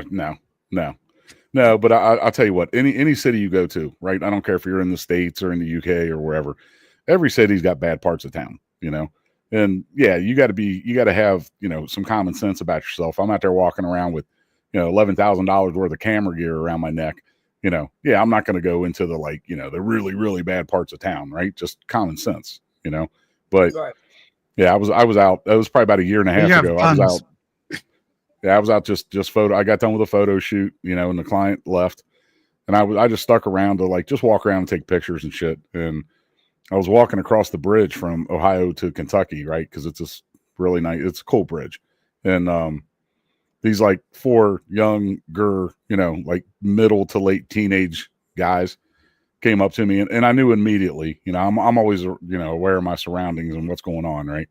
Head's always on a swivel, and and I'm a big guy to begin with, and I got my camera bag over my shoulder, and I got my camera around my neck, and they come up, and the guy was like, "Oh, that's a really cool camera, man." Started talking like they were interested in photography, right? And then it got to the point of, "Hey man, can I take a couple pictures with your camera?" And I was like, "No, that ain't gonna happen, dog. Y'all just need to move on your way," right? And one of them, after it got to the point where they were starting to get their confidence up because it was 4 against 1, right? And the one guy said something like, and I got gray hair, right? I'm obviously an older guy, and he said something along the lines of, "Well, what if I just take your fucking camera, Grandpa?" And I said, "Well, I'll tell you what." I said, "You go ahead and attempt it." I said, "And all these other people around here are going to be laughing their ass off when this fucking grandpa whips off 4 of your fucking asses and throws you over this fucking bridge." And the one took a step towards me like he was going to, and I automatically got into a defensive posture, and I did this to him, like, "Come on, bring it. What you got, man? What you got?" And the other 3 were like, "Oh, come on, man. This shit ain't worth it." And they just left, because that's like any of those. I don't care what country you're in, somebody like that. Yeah, if somebody's got a knife and they're going to plan on stabbing you, yeah, you better know how to defend yourself and fight. But I think a lot of that shit is just having the balls to stand up to somebody, right? Like the bully in school. You stand up to the bully in school, 9 times out of 10, they're going to back down, right? Yep. Yeah, solely because you just stood up to them. Definitely. If you face them down, right, they'll normally back off. Yeah. Do you have I'm assuming you probably have a gun. A gun, singular. a gun. You see where I'm sitting? Where I'm sitting right here, within 10 feet of where I'm sitting, there's 8 pistols and 2 rifles, man. I know. They're not on show though. So boo. So see, that's the bad thing is I can't bring that over to the UK with me though. Yeah, like I don't leave the house. Obviously. I'm strapped whenever I leave the house, man. I got a gun sitting down in the front of my pants every time I leave the house, man. I've been like that for 30 years. I've always carried. Y'all want me to tell y'all why I'm interrupting? What about you, Quinn? Do you have a gun? Me? Do I have a gun? Yeah. No, I'm scared of guns. You don't have a gun? I've been shot twice. No. I don't live You've in been the shot UK. twice? Yeah. And you in know the what? back of the head. You know what I was How'd that explains happen? a lot. No, How'd wait. that happen? Wait, before This is like real guns. This is like air rifle stuff. Oh. Or air pistol stuff. So it's like yeah. So my brother shot me in the arm.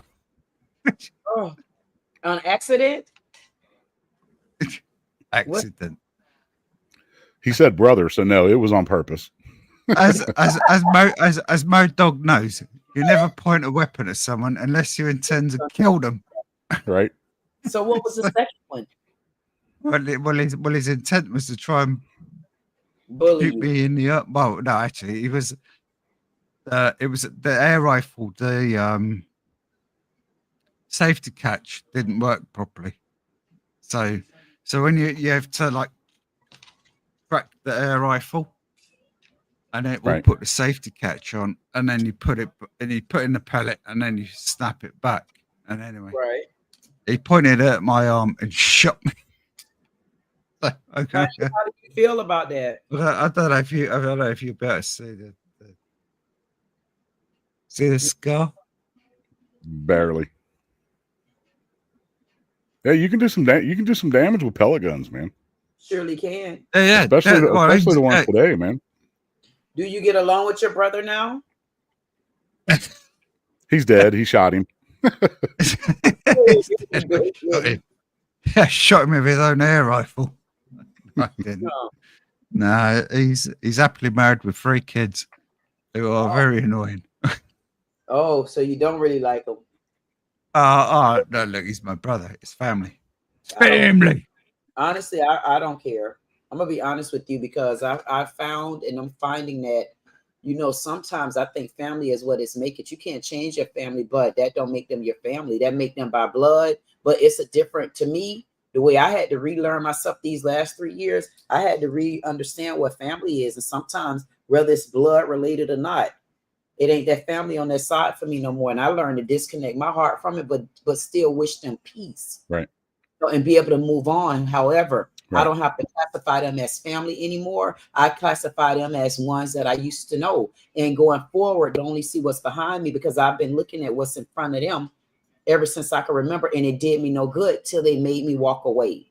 And if that's what they call as family up in their titles and classification, they could do that. But for me, I'm done with that. And so for me to come on here, and I was about to say it before Sugar said about him getting shot. I literally had clenched like this. Y'all know I'm so goddamn dramatic when I want to be. That's what the people gonna say in UK. They gonna say, ooh, she's so dramatic. I'm gonna say, you got tea. and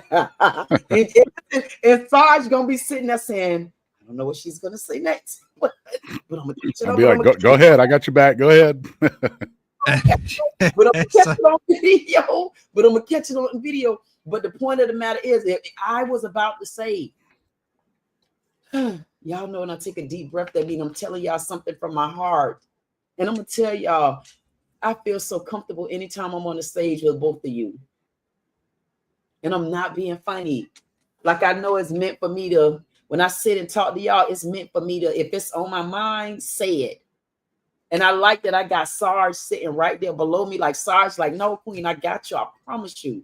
Just go. And then I got Sugary sitting over there saying, yeah, I can abo, you know, I can, you know, he's like, no, I don't. And then if it's good, it's good. If it's bad, it's bad. And then we get back to what we're doing. Sarge, don't start crying because I said that, you little crybaby ass. See, he crying because I said something. I mean, you have to speak your mind. Actually, I was going to get up. I was going to get up and go take a piss, but I called you out like a crybaby. TMI. Now that you called me out, I'm going to sit here for a minute. Why do you think I said TMI earlier when he had to tell me he was sitting on his balls? I'm like, different story. I was just about to say, situation. Sarge, finish Dr. Pepper and piss in the bottle while you're on stream. Yeah. You're on me, If you start hearing droplets, don't worry about it. Nah, there you go that TMI. If you start hearing a stream, don't worry about it. No, we don't want to hear none of that. Then you come back and then they all wet, and then now you got to tell us you're sitting on your balls again. No, thank you. It's what happens, man. It's what happens. You know what? So now we have to sit here and talk about you going to the bathroom. I mean, we don't have to. We can if you want, but we don't have to. We already did. I missed that. I was too busy laughing in my own head at what was going on in the earlier one. What did you say, Queen? She don't want to admit it, but Queen wants to talk about me going to the bathroom. No. Oh, okay. I don't even know what she said that made her say what she said. You guys sit on some balls. I think she said she wants to see me stand up and go to the bathroom. Is that what you were saying, Queen? I didn't say that. Wait, this man he's family. This will be definitely TMI. But when I go for a piss now, I always sit down because I can't be asked to clean the floor afterwards. Hey, listen. That's the second time I've heard that from a guy in the last 2 days, man. Really? I think it was Harley's panel yesterday. Somebody brought up the point about, actually, I think it was Rex, man. I think Rex was one of them that said, yeah, when I go to the bathroom to pee, I sit down. And I was like, the hell? There was like 3 or 4 of them that were like, yeah, I sit down when I pee. And I'm like, what the fuck are you talking about, man? And one guy was like, well, they say that that's better for your body. Bloody hose pipe. It's an uncontrolled hose pipe. At least I can control it when I'm sitting. I don't know. I can't imagine sitting down to take a piss. I just can't. And if your aim's that bad that you're doing it because you don't want to clean the floor up, hold that shit tighter, man. Oh, okay. So when see, you caught me off guard. I thought you was about to say something else. It's a snake. It's a snake. It's an uncontrolled snake when the flow starts going. Exactly. Sugar he takes a piss and his dick's like this, man. Exactly. It's going all over that place. This is not going to work for me. This is not. To be honest, I'm in my 50s. I'm just a lazy old fuck. So can I ask, what not like your exact job, but what do you do in London? Because London's expensive as hell, right? To live there. So Ooh. You got to be doing something where you got, decent financially set up. I would assume. I have money.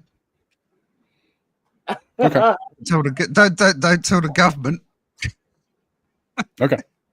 Apparently they're coming after it. Oh, that's what I've heard. Well, see, and that's weird. Like if I went over to the UK, I'd like to like spend like a day or two in London, but London isn't like the main traction for me wanting to go to the UK. I want to go to like, the little small towns like Bath and Cork and those places and see like what that architecture and stuff looks like.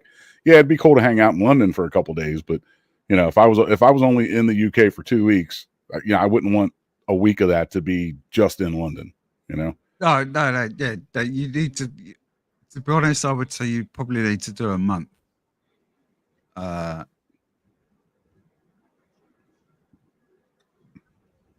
Sarge, we need to raise that money. I mean, I don't. right.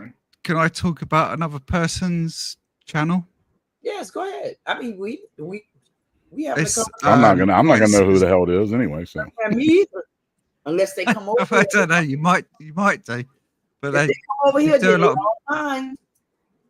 Go ahead. They do a lot of British reaction videos, and it's oh fuck. Oh, I might know him then. That's one of my don't give pleasures. 2 blanks. Ooh. No, no, it's not that one. It's like 4 guys that don't give 2 blanks. They basically just come to London. I don't know that one. But they only came for 2. Oh, sorry, they came to the UK for 2 weeks. But they're on like a mission. I mean, to be honest, I spend most of my time for 2 weeks asleep.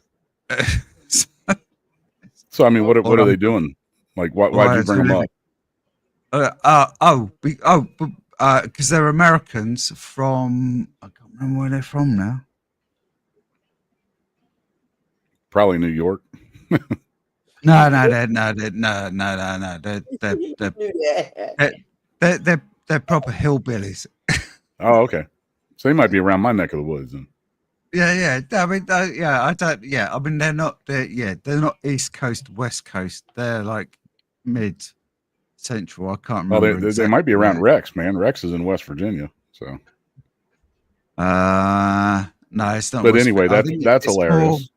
4 hillbillies, 4 rednecks going to the UK. But I mean, their channel is hilarious. Why is it hilarious? All they do Uh-huh. is like critique British stuff. Okay. And now they've actually come to Britain, and I've so they were here for 2 weeks. I think they've only uploaded 2 episodes, and I've watched the first 2, and oh my god, it's right. Can you say the name of the channel? Because I want to go check it out.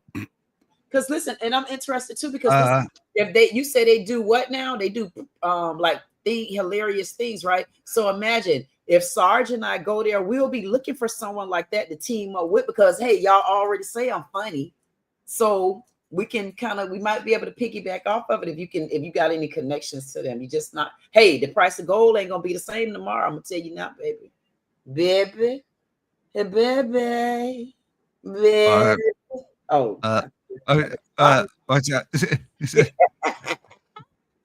Sarge was asking me about where's the money come from? Invested gold. That's the name of Yeah. Investing Pro? I wish I'd have done more investing. It was like no, I mean it's I don't know. I've got like crazy thoughts going through my head. But it's See, Queen, you didn't even know, man. You got a quadruple millionaire, man. Like being a regular on your channel. I have to check my email because I may have won the 150 million pound euro lottery. I doubt it. How but much you is never that know. American?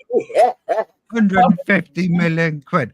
150 million quid. I'll fly you both over and stick you up in a fucking 5-star hotel. There you go. Nah, I'd be out of place in a 5-star hotel. Listen, because when we go, Queen's like, I wouldn't put me up. No, I'm not gonna listen. But listen, Sarge. One good thing about it. Do they have enough room for my shoes? Listen, one thing about it. One thing I guarantee you, I can tell you about Sergeant. I'm not gonna have to book the plans because when he put the plans in motion, he gonna make sure I step out in the right ocean. He's not gonna let me step out in nowhere where I'm gonna fail. Because first of all, we there for a reason. Next of all, Sarge got a good heart like me. But he True can that. see it. No. So at the end of the day, I wouldn't question where we at. I would be expecting him to take care of that. Well, and that's one of those things where like if I went over to the UK, the only time I would be in the hotel room would be like at night when it's time to sleep. Because the rest of the time I'm going to be out. Like, man, I love like people watching and shit. I could just see me going out and sitting like on some square because I do a lot of like people photography too, you know, street photography stuff. You'll probably get arrested for that. He's a dirty fucking pervert. Yep. He's filming people. Ugh. It's all how you handle yourself, man. Well, you know? we should have found that channel because Exactly. Just punch him in the face. Yeah, You what's know, that? You know, I'm gonna go check it out. Yeah, channel's coming up in the private chat. Got it. Yeah, these guys are hilarious. Yeah, I'm gonna watch their stuff. Well, Sarge gonna definitely take a look at it because we want to see exactly what they do. But I can see us going up. Hey Sarge, what about going over to Dubai? See, I've never cared about going to Dubai. Why do you want to go to Dubai? I'm more curious about that because I have that was never something I cared if I ever did. Why are you wanting to go to Dubai? Just because of all the opulence and the 400-meter tall towers and some of that too, but I want to go. I want to go there to see if I fit in there, or if I go, I want to go and see if I can run into someone like me.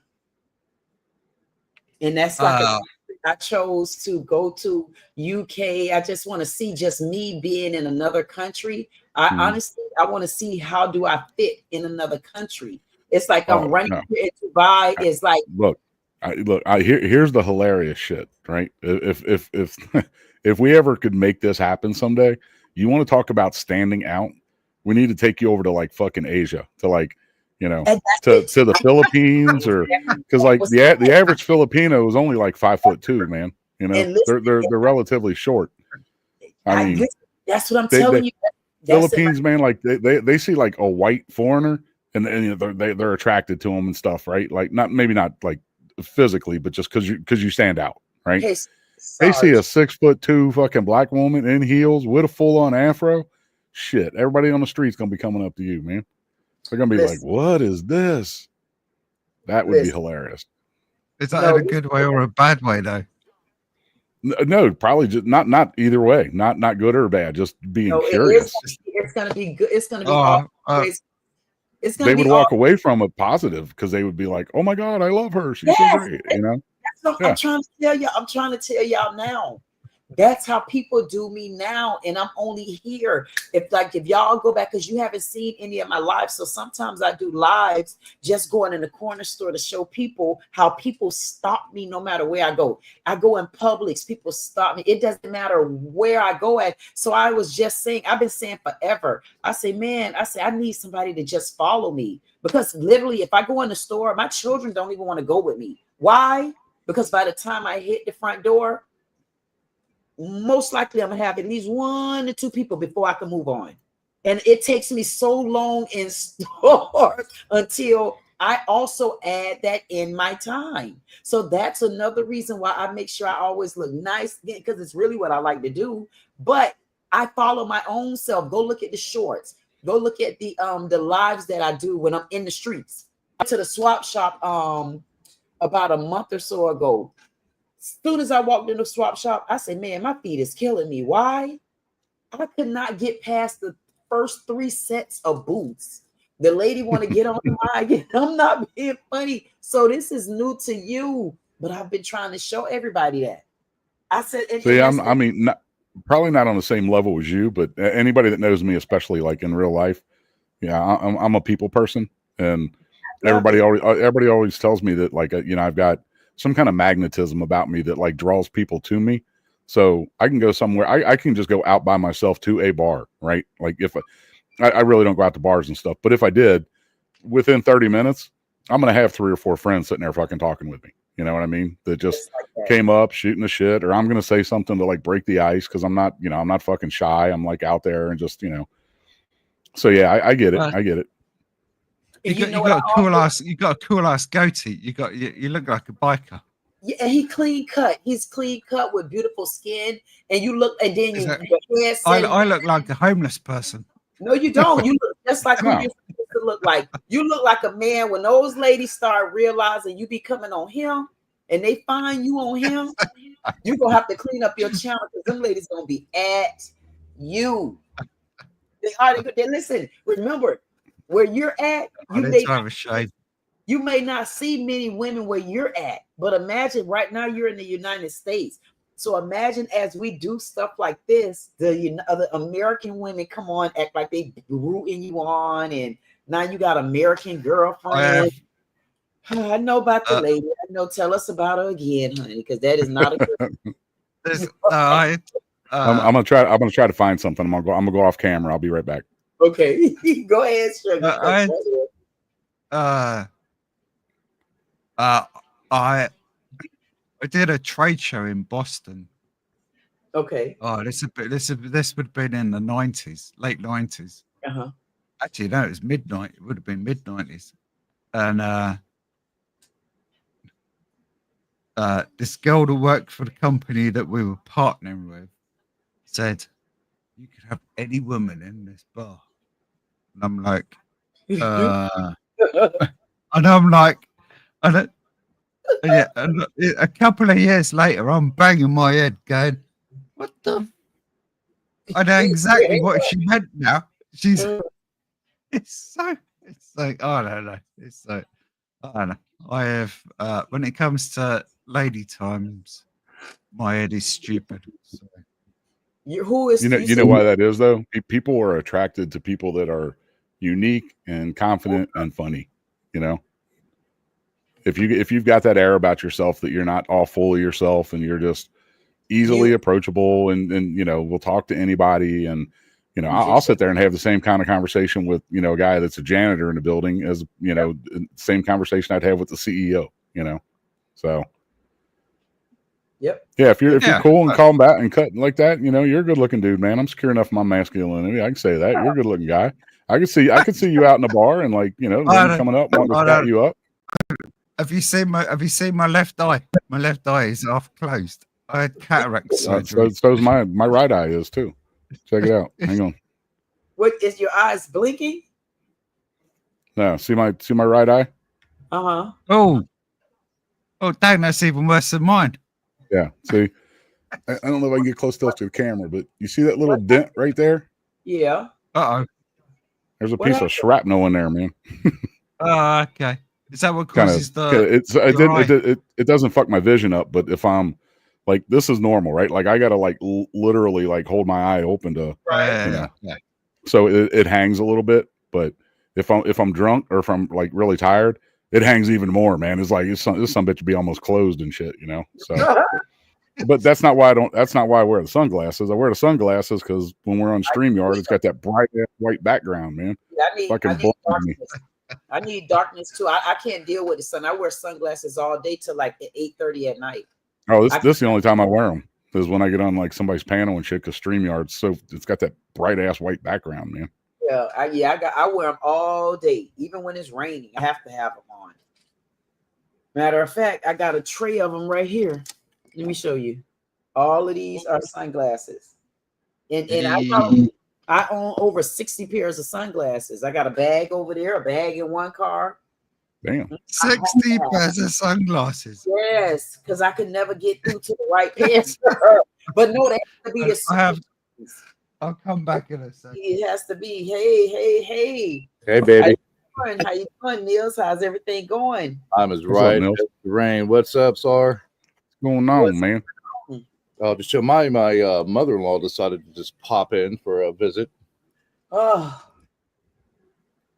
so that was unexpected. No, I don't have that problem anymore.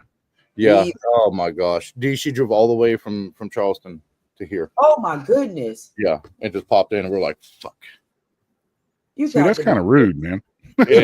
Very rude. I've gone all Neo now. But especially if you're already not on good terms, and they know it. Yeah, I don't care for this woman much, but I'll be hospitable, and then her ass can get. But can I ask a question, Niels? How often do you put up with that? How often do I what? How often do you put up with that? This is the first time it's happened, actually, that she just surprised I'm here. So it'll definitely be the last time. I promise you that. Correct. Okay. Long as you I understand. It's gonna be okay. Because it would have been like our youngest son came in and told us that, hey, grandma's here, and we're like, what? And he's like, yeah, grandma's here. We thought it was a joke because Angie and I were in there drinking coffee, doing just dropping in on something. Yeah, and this woman's fucking stupid and rude, anyways. But yeah. So yeah, that pissed me off. You know what? Let's have a toast. Let's have a toast to being pissed off. Cheers. Skull to that. I'm not sure what I'm pissed off about, but I'm pretty sure I will be soon. It's for good reason. You know what? Sugary. I should have told Cody, said, hey, tell her to leave because of my youngest son. I should have said, hey, tell her to leave because we're out of town. Like, tell her we flew to Venezuela or some shit. Make up a story. Yeah. But I'm glad you didn't. We don't have the guest bedroom set up, anything, shit like that. It's just a feeder and stuff. It's like a damn teenager. Yeah. 60-year-old teenager. Yeah. 60-year-old teenager. Now you're talking. She's I'm done not that 60-year-old quite yet, but it's yeah. I do like I'm in my 50s and I do like my Call of Duty. Angie came out here earlier and she's like, I think she's expecting to stay. And I was like, the guest bedroom's not set up. No. And she's like, well, I don't know what we're going to do. I was like, I understand it's your mother, Right. and my wife can't stand her own mother anyways. So it's like, you're just going to have to drop the bombshell. Hey, you're going to have to go to a hotel because we can't do it. We just don't have the room. Right. Hell yeah. Drama on a Saturday night. No, it's not drama. It's a lack of communication if you can never do it. Yeah. It's not because there's families who are way worse, but it's something when you can't talk about it and then see results and changes. That's where the problem come in. Yeah. Is that people not listening. You got some that's not listening, some that's have listening, and some that's just talking. So if y'all could, it's so shameful. I'm just saying, because what we don't understand is those domino effects, they linger down to the children. And sometimes we forget about them, and that's the generation that we should be trying to change, But 100%.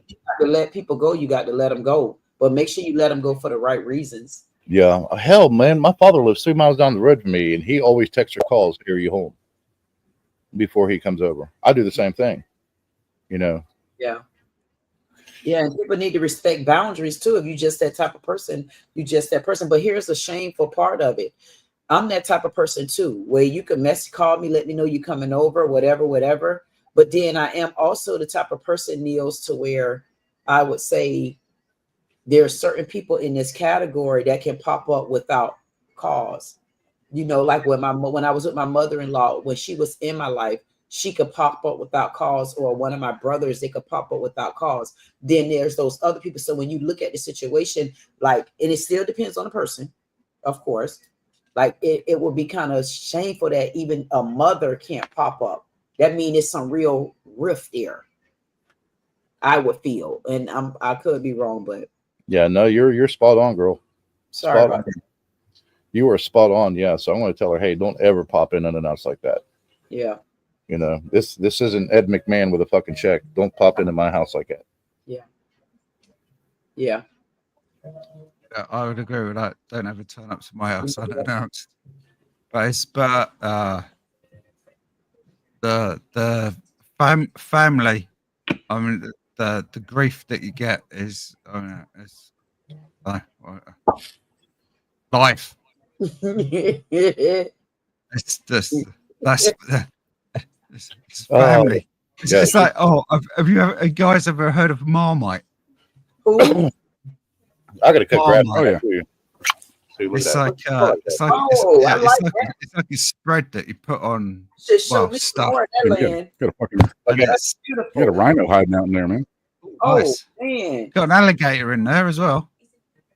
So we do a thing here called No Mo May. So we let all the wildflowers and everything grow up so the bees can get their pollen and stuff. We do the same to the privet hedges, which are actually behind me on the other side of that lattice. Okay. Flowers, so all the bees can get their pollen and stuff and still produce. And then, like, right at June 1st, we mow, and then we mow for the rest of the year. And we keep one patch of wildflowers for the honeybees through the rest of the season. So a lot of people start mowing in like April, May. The wildflowers start coming up. They chop them down, and then that's why the fucking bees are struggling. So we Right. have wildflowers out in the lower field, and then of course here around the house. So we just let it grow up in the beginning of June, cut it down. That way they can get what they need.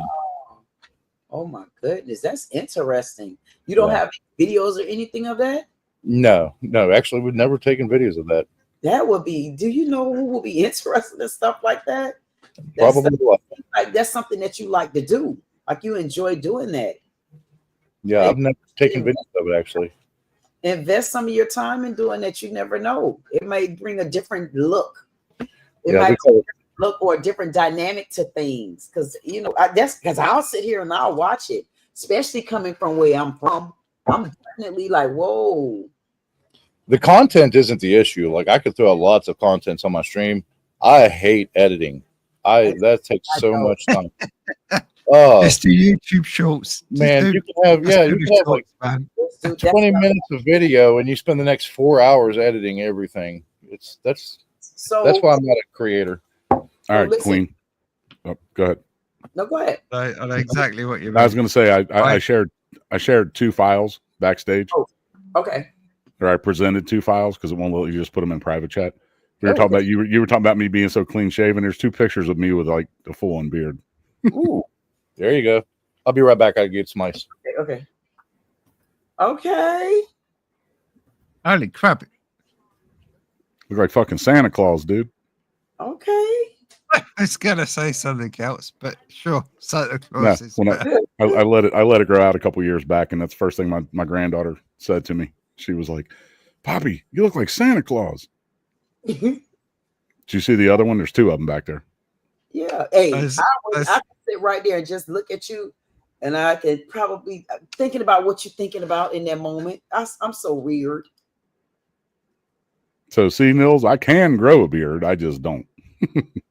Man, I'm super jealous. I can't And grow I, a and, beard. and I don't have a picture of it, but like I let it. Can you see me over here on the side? Oh, Or if can you it go right down you your take that neck? off? Oh, I let it get down to about here. Do you have a hairy you know, chest? You know, it was like, no, I don't. I'm not hairy other than like my face and my legs used to be really hairy, but they're not anymore. So I don't know why. You know, but- Sarge, you The look. hairiest part of my body is my arse crack. Oh my goodness, Jeremiah Johnson, the Mountain Man. that's so much information to hear it. Hey, Sarge, do But you it's know? true. You know It's like why is not all my arse hair on the side of my cheeks? Hey, I want a beard like that. you know what? You gotta be glad we don't even care about hearing you say that because we're like, okay, listen to him. Thank you, sugar. But you know what you look like on here, Sarge? You look like welcome to entertain. I know you look like an up and coming, trying to get it right, trying to get it together, but you can't quite get it right. Santa Claus in the making. That's what I said, man. That's what my granddaughter told me. She was like, "You look like Santa Claus." I actually had on my friends. I had friends saying, "If I go out and buy the Santa Claus suit, man, will you like come over and be like Santa Claus for the kids?" Or really cool salesman at Tractor Supply. It seemed like yeah, there you go. It seems like right here, like it was a time in my life when I was kind of like stuck, and I was like, man, I just can't figure out where to go at. So looking at you on this one right here, it seemed like this way you was trying to figure out where to go at, and you like, oh, I don't know where I should go, but you were still hanging Actually, on. those two pictures, I'll tell you when these two pictures were. These were back in 2020, like probably about 3 months after COVID hit, and the whole world was like locked down and shit, you know? Yeah. And I was like, fuck it, man, you know, because like my job at that time said everybody's going to work at home, so you're not around each other and shit. And I just said, fuck it, then I ain't shaving, and I just kind of let it. So that's about, I don't know, that's probably about a month's growth. I just like let it grow out. A month. What I'm sporting at the moment is about 2 months. What in the hell? Yeah, that's why I said my face and like, you know, the chin inside that shit grows, but like on my chest, you know, my legs and shit, I'm not real hairy at all. And what I do have is fucking gray. The cool thing about COVID, man, when everybody was locked down, and those of us like had that still worked in the ER, we had to go to work every day still, and you get on the interstate and there was like 3 cars, right? No cops. I'm like, no traffic. I was like, I'm doing 95 to work today. I'm going to get there in 10 minutes. You didn't even have to speed. Let's see how fast this bastard car can go. The roads were dead. I think that was the cleanest the grounds had ever been. Yeah, that was surreal, man. I went out with my camera and just walked around like the cities and shit. It was like ghost towns, man. It was surreal. You know, it was eerie. It was fucking. It reminded me of what's the Will Smith movie? I Am Legend. Oh when, yeah, like, when everybody died off and like, you know, just all the cars and shit were parked there, and you know, he's talking to the mannequins at the video store. Yeah. It was weird. It was eerie. To me, it seemed like people still dealing with that. There are. I'll be honest with you guys. I was never one of those that like wore a mask and shit because I know it really doesn't fucking do anything. So, well, they got pissed off at work. They wanted me to shave my beard, and it was longer then. And I said, I'm not doing it. And they said, blah blah blah in policy. I said, I don't care. I flipped my beard up over my mouth and my nose and put a rubber band on. I said, this is my filter. Right. So that'd be more effective than one of those regular fucking masks. Right. Yeah. In the UK, it was mandatory to wear a mask when they. Oh, it was here too. Introduced the mask law. I think that was probably like in 2021 though. So it was like a lot of umming and ahhing in 2020. What kills me is when you see all the government bodies like gathered up on a stage for like, you know, a COVID conference they were having or some shit, right? And you guys have probably seen the videos, right? Like when the cameras weren't on, none of them had fucking masks on. Zero. And they were like, okay, now everybody mask up, you know, because we're going to take the picture and shit. They would take the picture of them all standing there, and as soon as the picture was done, their fucking mask came right back on. You know? But did you see? I don't know. It may not have hit America, but in the UK, it was, I can't remember what it called. It was something like Picnic Gate. So in 10 Downing Street, which is where the Prime Minister's quarters are, right? They have a garden, and during COVID, they had a party there while everybody else was locked down. Yeah, exactly. And dang man, did that blow up when all of the pictures of that came up? It was absolutely fucking crazy. Just like, you know, pictures of fucking, you know, Dr. Fauci at a baseball game sitting right next to 2 people on either side of him, you know, not even a seat between them, and you know, he didn't have his mask on. You know, it's like, so the rules are for thee, not for me. You know. But I will say nothing about Fauci because I don't want to be renditioned by the CIA. Yeah, and I didn't bring him up. I don't want to end up in Guantanamo Bay. I don't even know how we got on that. I ended up wearing a Papper, you know, hood and everything. It just recirculates the air. So yeah, I look like Dustin Hoffman off of Outbreak. Sarge, what did you say? How did we end up talking about that? Yeah, I don't even know what brought that up. Somebody said something about masks. I don't know. Me? Yeah, masks and beards. No, I actually didn't. What I said was I feel like when COVID hit, that is still affecting people today. Oh yeah, that's what it was. All right. And then you started talking about masks, and I just fucking ran with it. You know what kills me is when you see the motherfuckers driving alone in their car with the windows up by themselves and they got a fucking mask on. They got on the mask. Like, what do you do you wear a condom just when you're walking around? Just, you know, just in case you might get laid, you know. All the people they were letting in the stores and they'd only let so many and they had masks and rubber gloves on and I'm like, latex gloves, and I'm like, are you fucking kidding me? Yes. That's not how what killed me was when you go to the fucking grocery checkout and shit, and there was like, you know, a 3x3 foot of fucking, you know, plexiglass right there, but you still had to fucking hand them your card, or, you know, like germs aren't going to know how to get around that 3 foot, you know, plexiglass. It was all such a fucking joke. Yeah, man. It was. It was fun though for a while. You know, I wore this to take the piss out of COVID. people buying up toilet paper. It's like you can't eat it. What the hell are you going to do with that much toilet Right, paper? exactly. And all of a sudden, people were actually using that much toilet tissue. So, Sugar, You'd be surprised. You can actually eat toilet paper. I'm not sure. I'm how just good it curious, is Sugar. for you, but- Sugary, do you have to wear that yeah. today? Today in the UK, are there still places where they make you like mask up or anything? Okay. Fuck that, I'd rather go to prison, mate. He said because you have it readily available. I bought this get up. You should just wear that whenever you're on stream, man. There you go. If you follow me on X, I am wearing this, and I would love to learn how to follow you. I might as well be Darth fucking Vader. Yeah, you're or something. anonymous, man. You're anonymous. Man, it was great back home in Sweden. That Christmas, I called my cousins. We call it Yule, and to see how they were doing, and bonfires everywhere. So, like the monarchy put a thing out, you know, don't gather, and we were like the first ones to lift the any type of rules and stuff for COVID. So we really didn't lock down in Sweden. So I called my cousins I was like, hey man, how you doing? They showed me a video, like you just see bonfires over the landscape. Like everybody said, fuck it, we're going to socialize, we're going to congregate. That's just in our nature, that's in our culture. Right.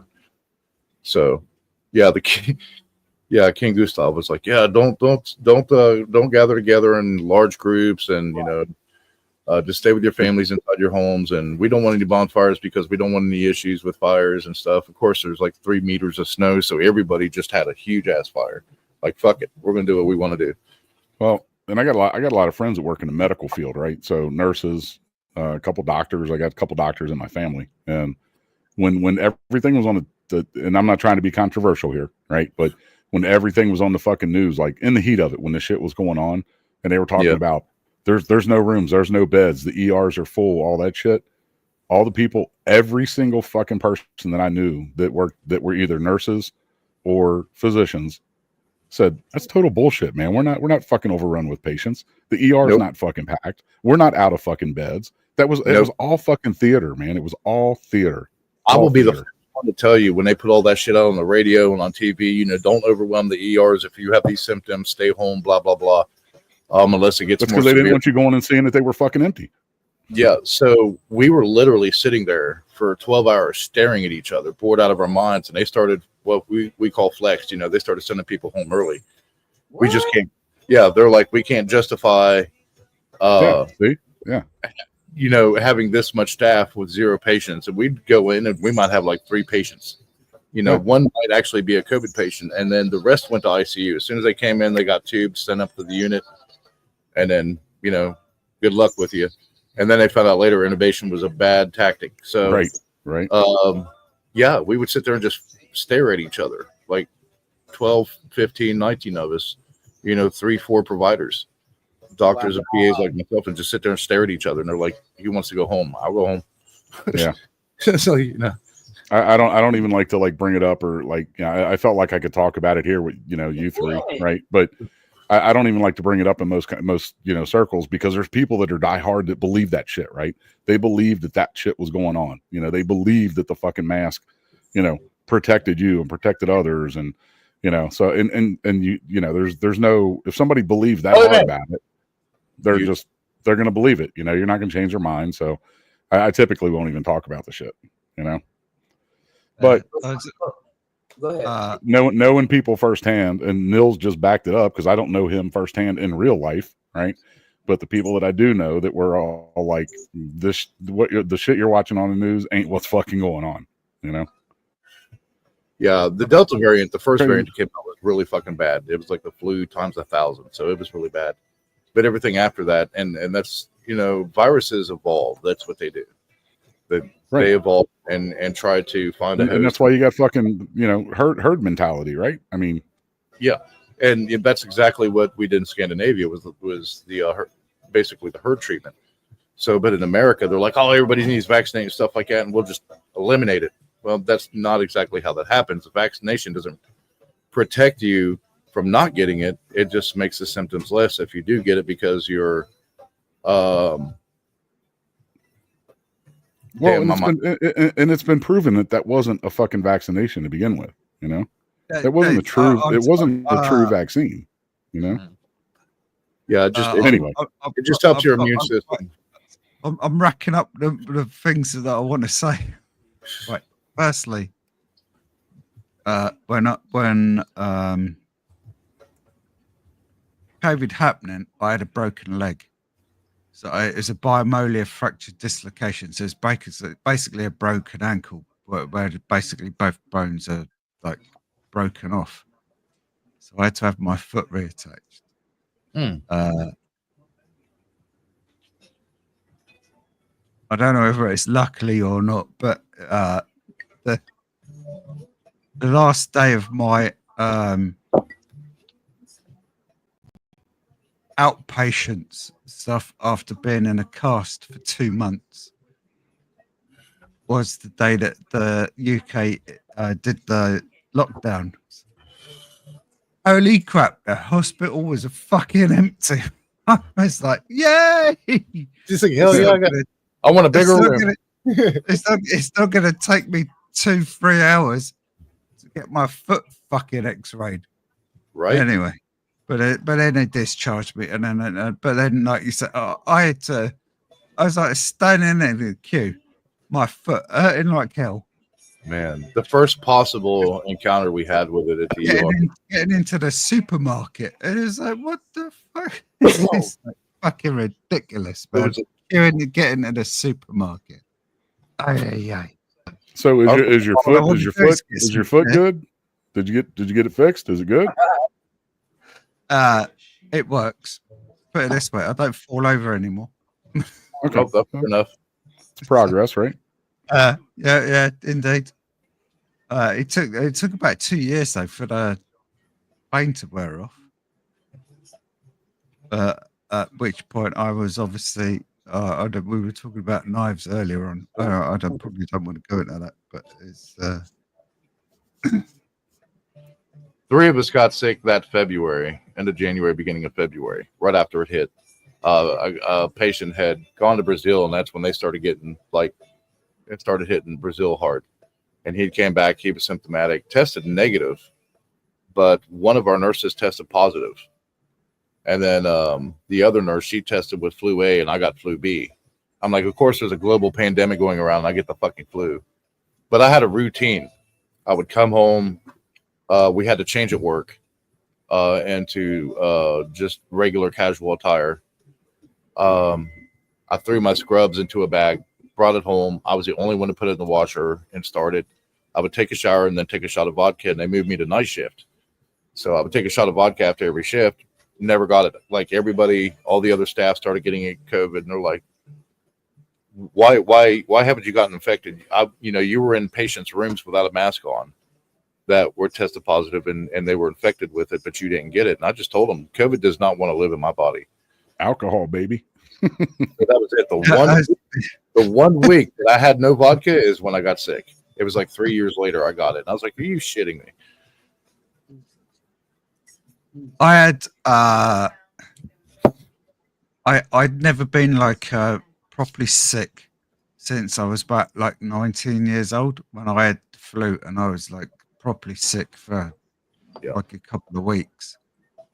Up until COVID come along, and then I was sick 3 times. It's like, what the fuck? But you know what? I mean, here's my take on that. We were all staying away from each other, right?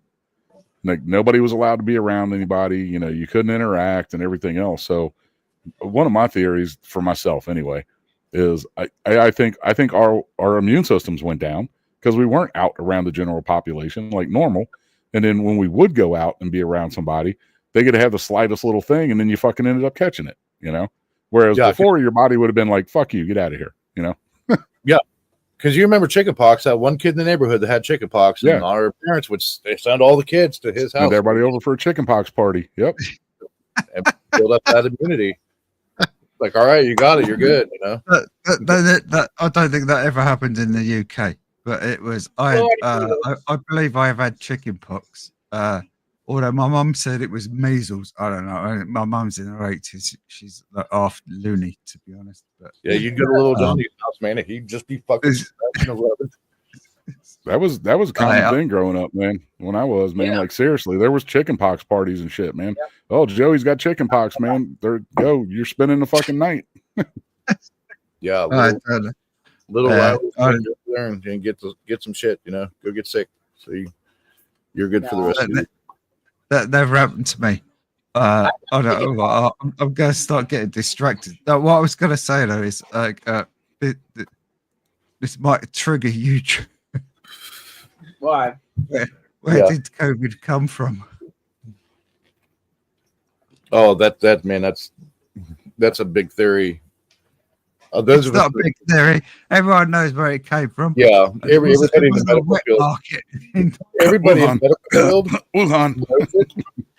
And if they it was Wuhan, but it wasn't the wet market. It was a gain of function biological lab. So yeah, it was created in a BSL-4 lab at the point of origin. That's all I'll say. But there's 350 BSL-4. BSL-4 is Biosafety Lab 4. So that's for like anthrax and the hard shit. Is stored. The biggest one in America is actually in Fort Meade, Maryland. That's not a secret. That's public knowledge. So yeah. Australia has 3. England has 2. Yeah. I'll be right back. One's in London. One of those is Porton Down. One's in London. There's another one in London. UK. There's one in Glasgow. There's one in Birmingham, and then there's the other one in London. So, but every country. Because Porton, there's a place called Porton Down. It's down in the West Country. It's you got your Google up, Google Porton Down. It's where they do that chemical weapons research. Yeah, man, I thought you were going to say Wales. So say that explains a lot about Wales. No, it's not Wales. Yeah.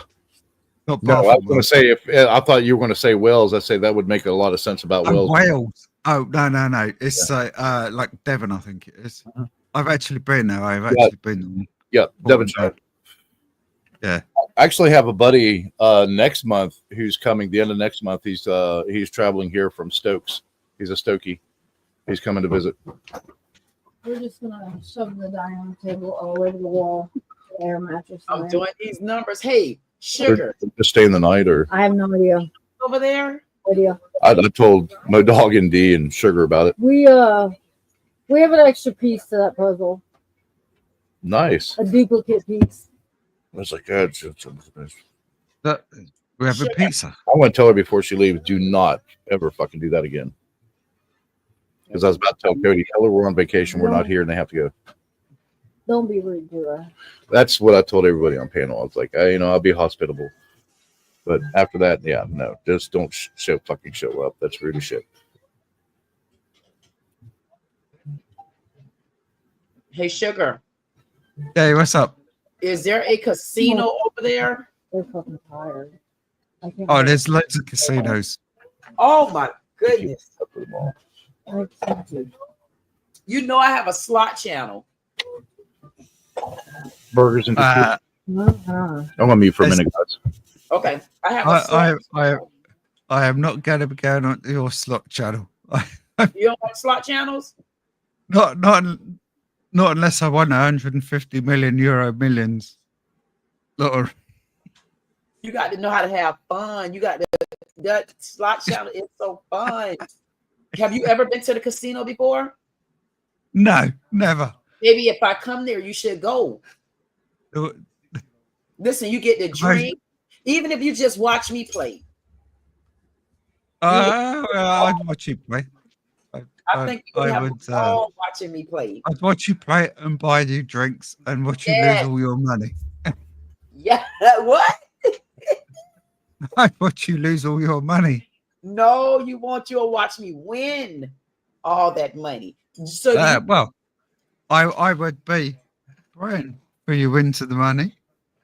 Unfortunately, I don't think Jesus believes in people gambling and winning money. Because I pray all the time, every time I stick my £2.50 on the Euro Millions. When it's damn Angie, when it's come over on 100 here. million. You like and that? I've never won. wait. So you feel like Jesus don't want people to win the lotto and gamble? I'm being what's the word?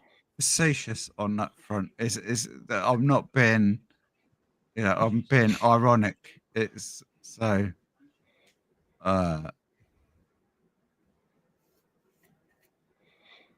If I win, I win.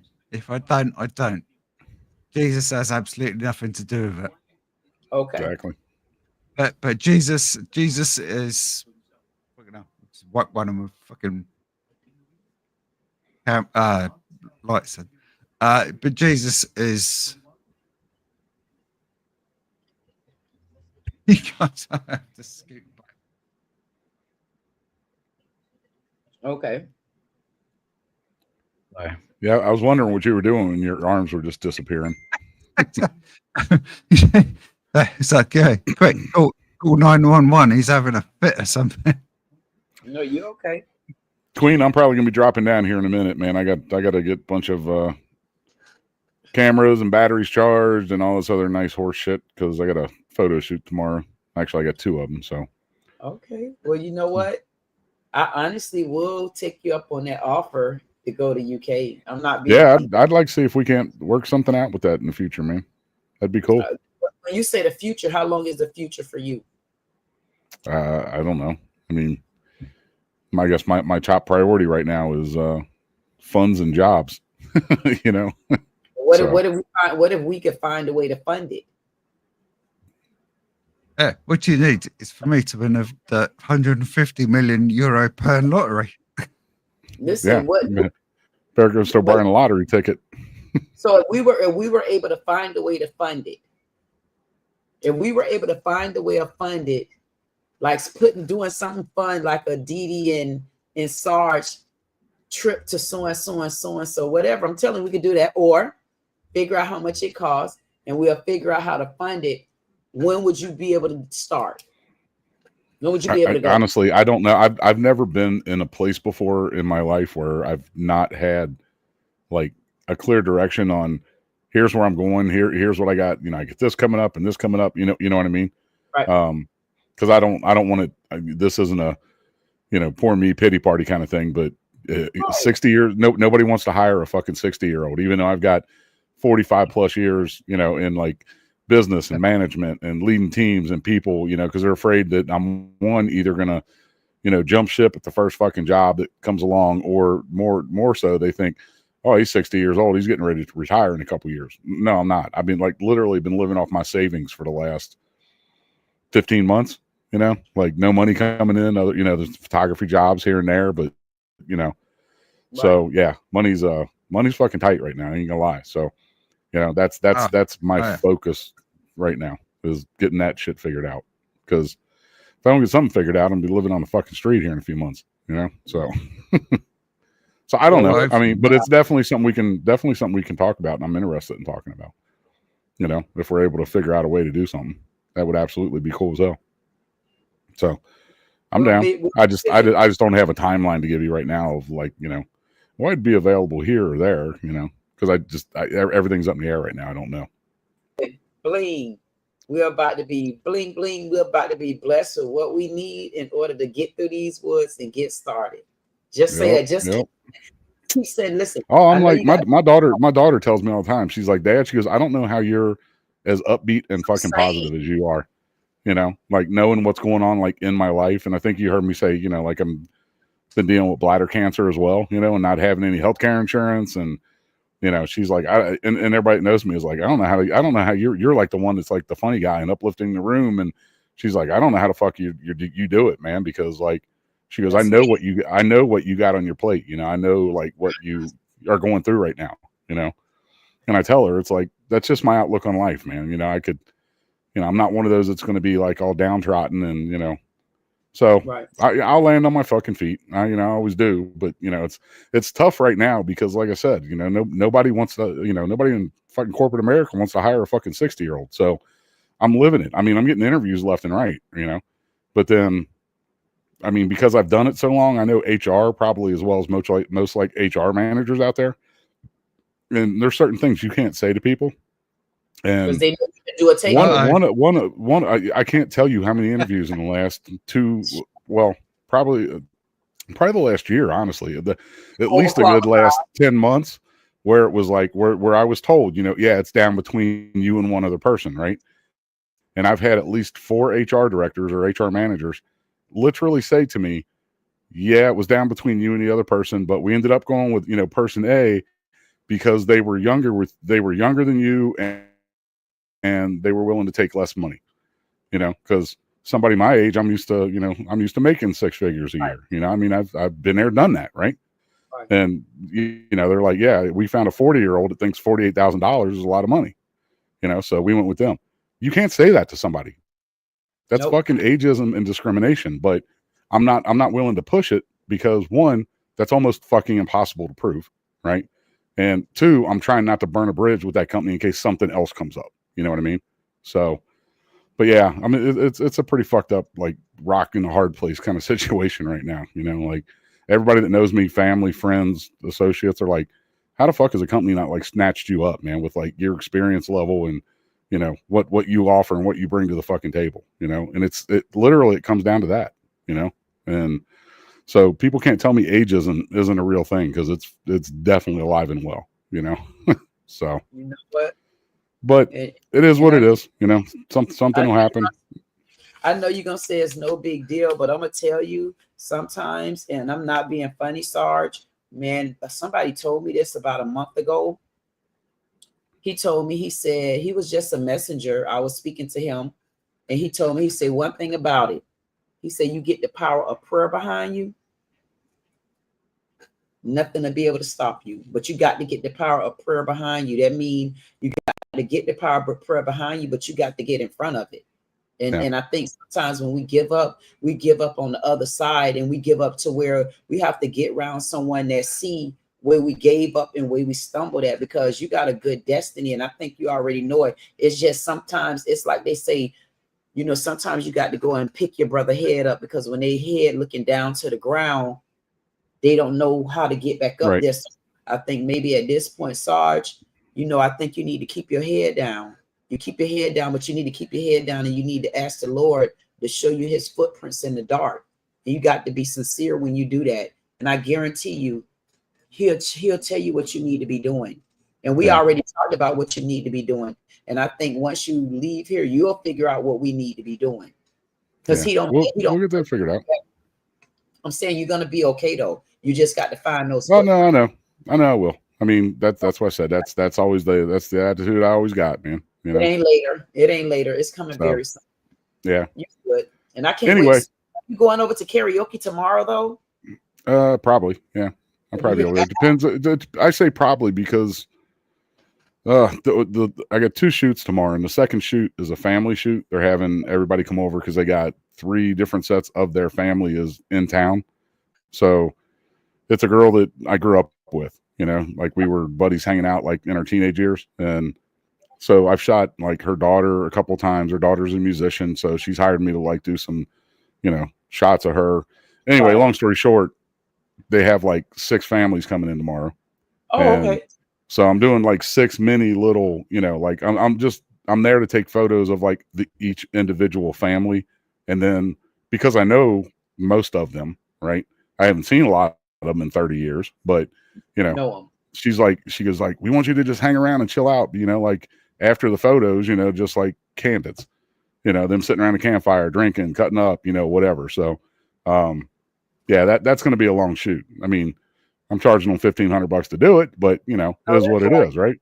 That So- sounds like some good money. So I don't know what time that'll get done, you know. So Right. if it gets done in time, you know, then yeah, I'll be at karaoke. If it doesn't get done if I don't get home until like karaoke's about to start and I'm wiped because I've been out, you know, fucking hauling on my lighting and my gear and all that shit all day, I might be too wiped out, but I'll probably be there. Yeah, Okay. I'll probably be there. Well, if not, I'll see you on one of these lives. Absolutely. Yeah. You'll probably see me tomorrow night. I mean, Oh. hell, I might be half drunk by the time it gets on there, hanging out with everybody I know and taking pictures while I'm drinking with them and shit, you know. Well, hey. Anyway, I'm gonna scoot so I can get all that shit ready. So it's good seeing you guys. Thanks for having me up. See you later. Sugary, Later. nice meeting you, man. Nice meeting you, brother. I see you, my dog. Yep. Nils, take care. Hey, Nils, I'm gonna jump off here, but you need to ask Queenie what a blanket party is. All right. Okay, I'll see you later, man. Oh my God. Yeah, thanks, baby. Get out of here. Get out. Have a good night, though. I had to kick that man out just now. Oh, What the hell? yeah, that Billy guy last night drove me fucking crazy. On Harley Dad stream. I was like, no, bro, that's He was that bad? Did he? You think he was that bad? yeah. Yeah, not Sarge, not Modog, but no, the other guy. that Billy guy. He just kept asking questions, man. Like, this is not 2020. He was horrible, huh? Some Right, people I must be. I'm in the doom loop. I swear I'm stuck in 2020. Man. Yeah, some people, man, they just get drunk and they get interested in something. They just keep asking questions. Good It's like, mask. read the room. That's not what the panel's about. Period. Sometimes they don't get it. So what was going on there then? Oh, he was just asking about like Sarge's military record and my military record, just asking us questions and saying this. What? He said he was in there and he was just trashed, and he's like, I was in with this and this, and Okay, one of those guys. Yeah, I know what you're saying. he's like, you'll ever No, have a my blanket military party? record. We never called him blanket parties in the army, but yeah, he was going and doing that dumb shit and stuff. And he's like, I got one, and normally if you get beat like that in basic, you're an idiot. So, and Sarge and I called him out on it, and he just started being an asshole. But what was he trying to say? Because he got blanketed that made him strong, or he was trying to put it as it was a good thing? Yeah, he was trying to justify it in his own mind. It's like, no, man, you really fucked up. You really messed up. So yeah, and he was just rude, and he wasn't being respectful to Harley Dad, and even Remy called him out on it. And I was like, I'm just going to drop off. I'm going to drop down. I don't want to hear this nonsense. What? Yeah, So wait a minute. Did he get kicked off? I don't know if he left or if Harley Dad booted him or what. Yeah. Because if he was starting that much disruption with the panel, with everybody on the stage, then guess what that meant? That meant he needed to go because he's disrupting the family. Yeah, and completely disrespectful. So we, I mean, I left, so I don't know what happened after that, but yeah, he was very disrespectful. Is he someone that always come on? I've never seen him on there. So he was trolling. No, I mean they know him. I guess he's Oh, they know him. Okay. he's been on the channel for a while, but I think that's like the second time he jumped up, and he was just really drunk and disrespectful. That was it. And like everybody on the panel was getting pissed off, and we were trying to tell him to stop, and Holy Dad told him to stop, and he kept going. Just you'll get that drama. You'll get those drunk people to come in there and just keep talking. Stop. Uh-huh. Oh, I never do that. Unlike Henry Crinkle. I wonder where Henry is at. Henry need to come over here and let me see him. I haven't seen Henry in a minute. Because the last time I saw Henry Crinkle, he was passed out on the stream. That's the last time we was together then. Yeah. Oh no, he did it again. He did it on Society X's channel, and he was he was basically he was going. Hang on, with my mic back.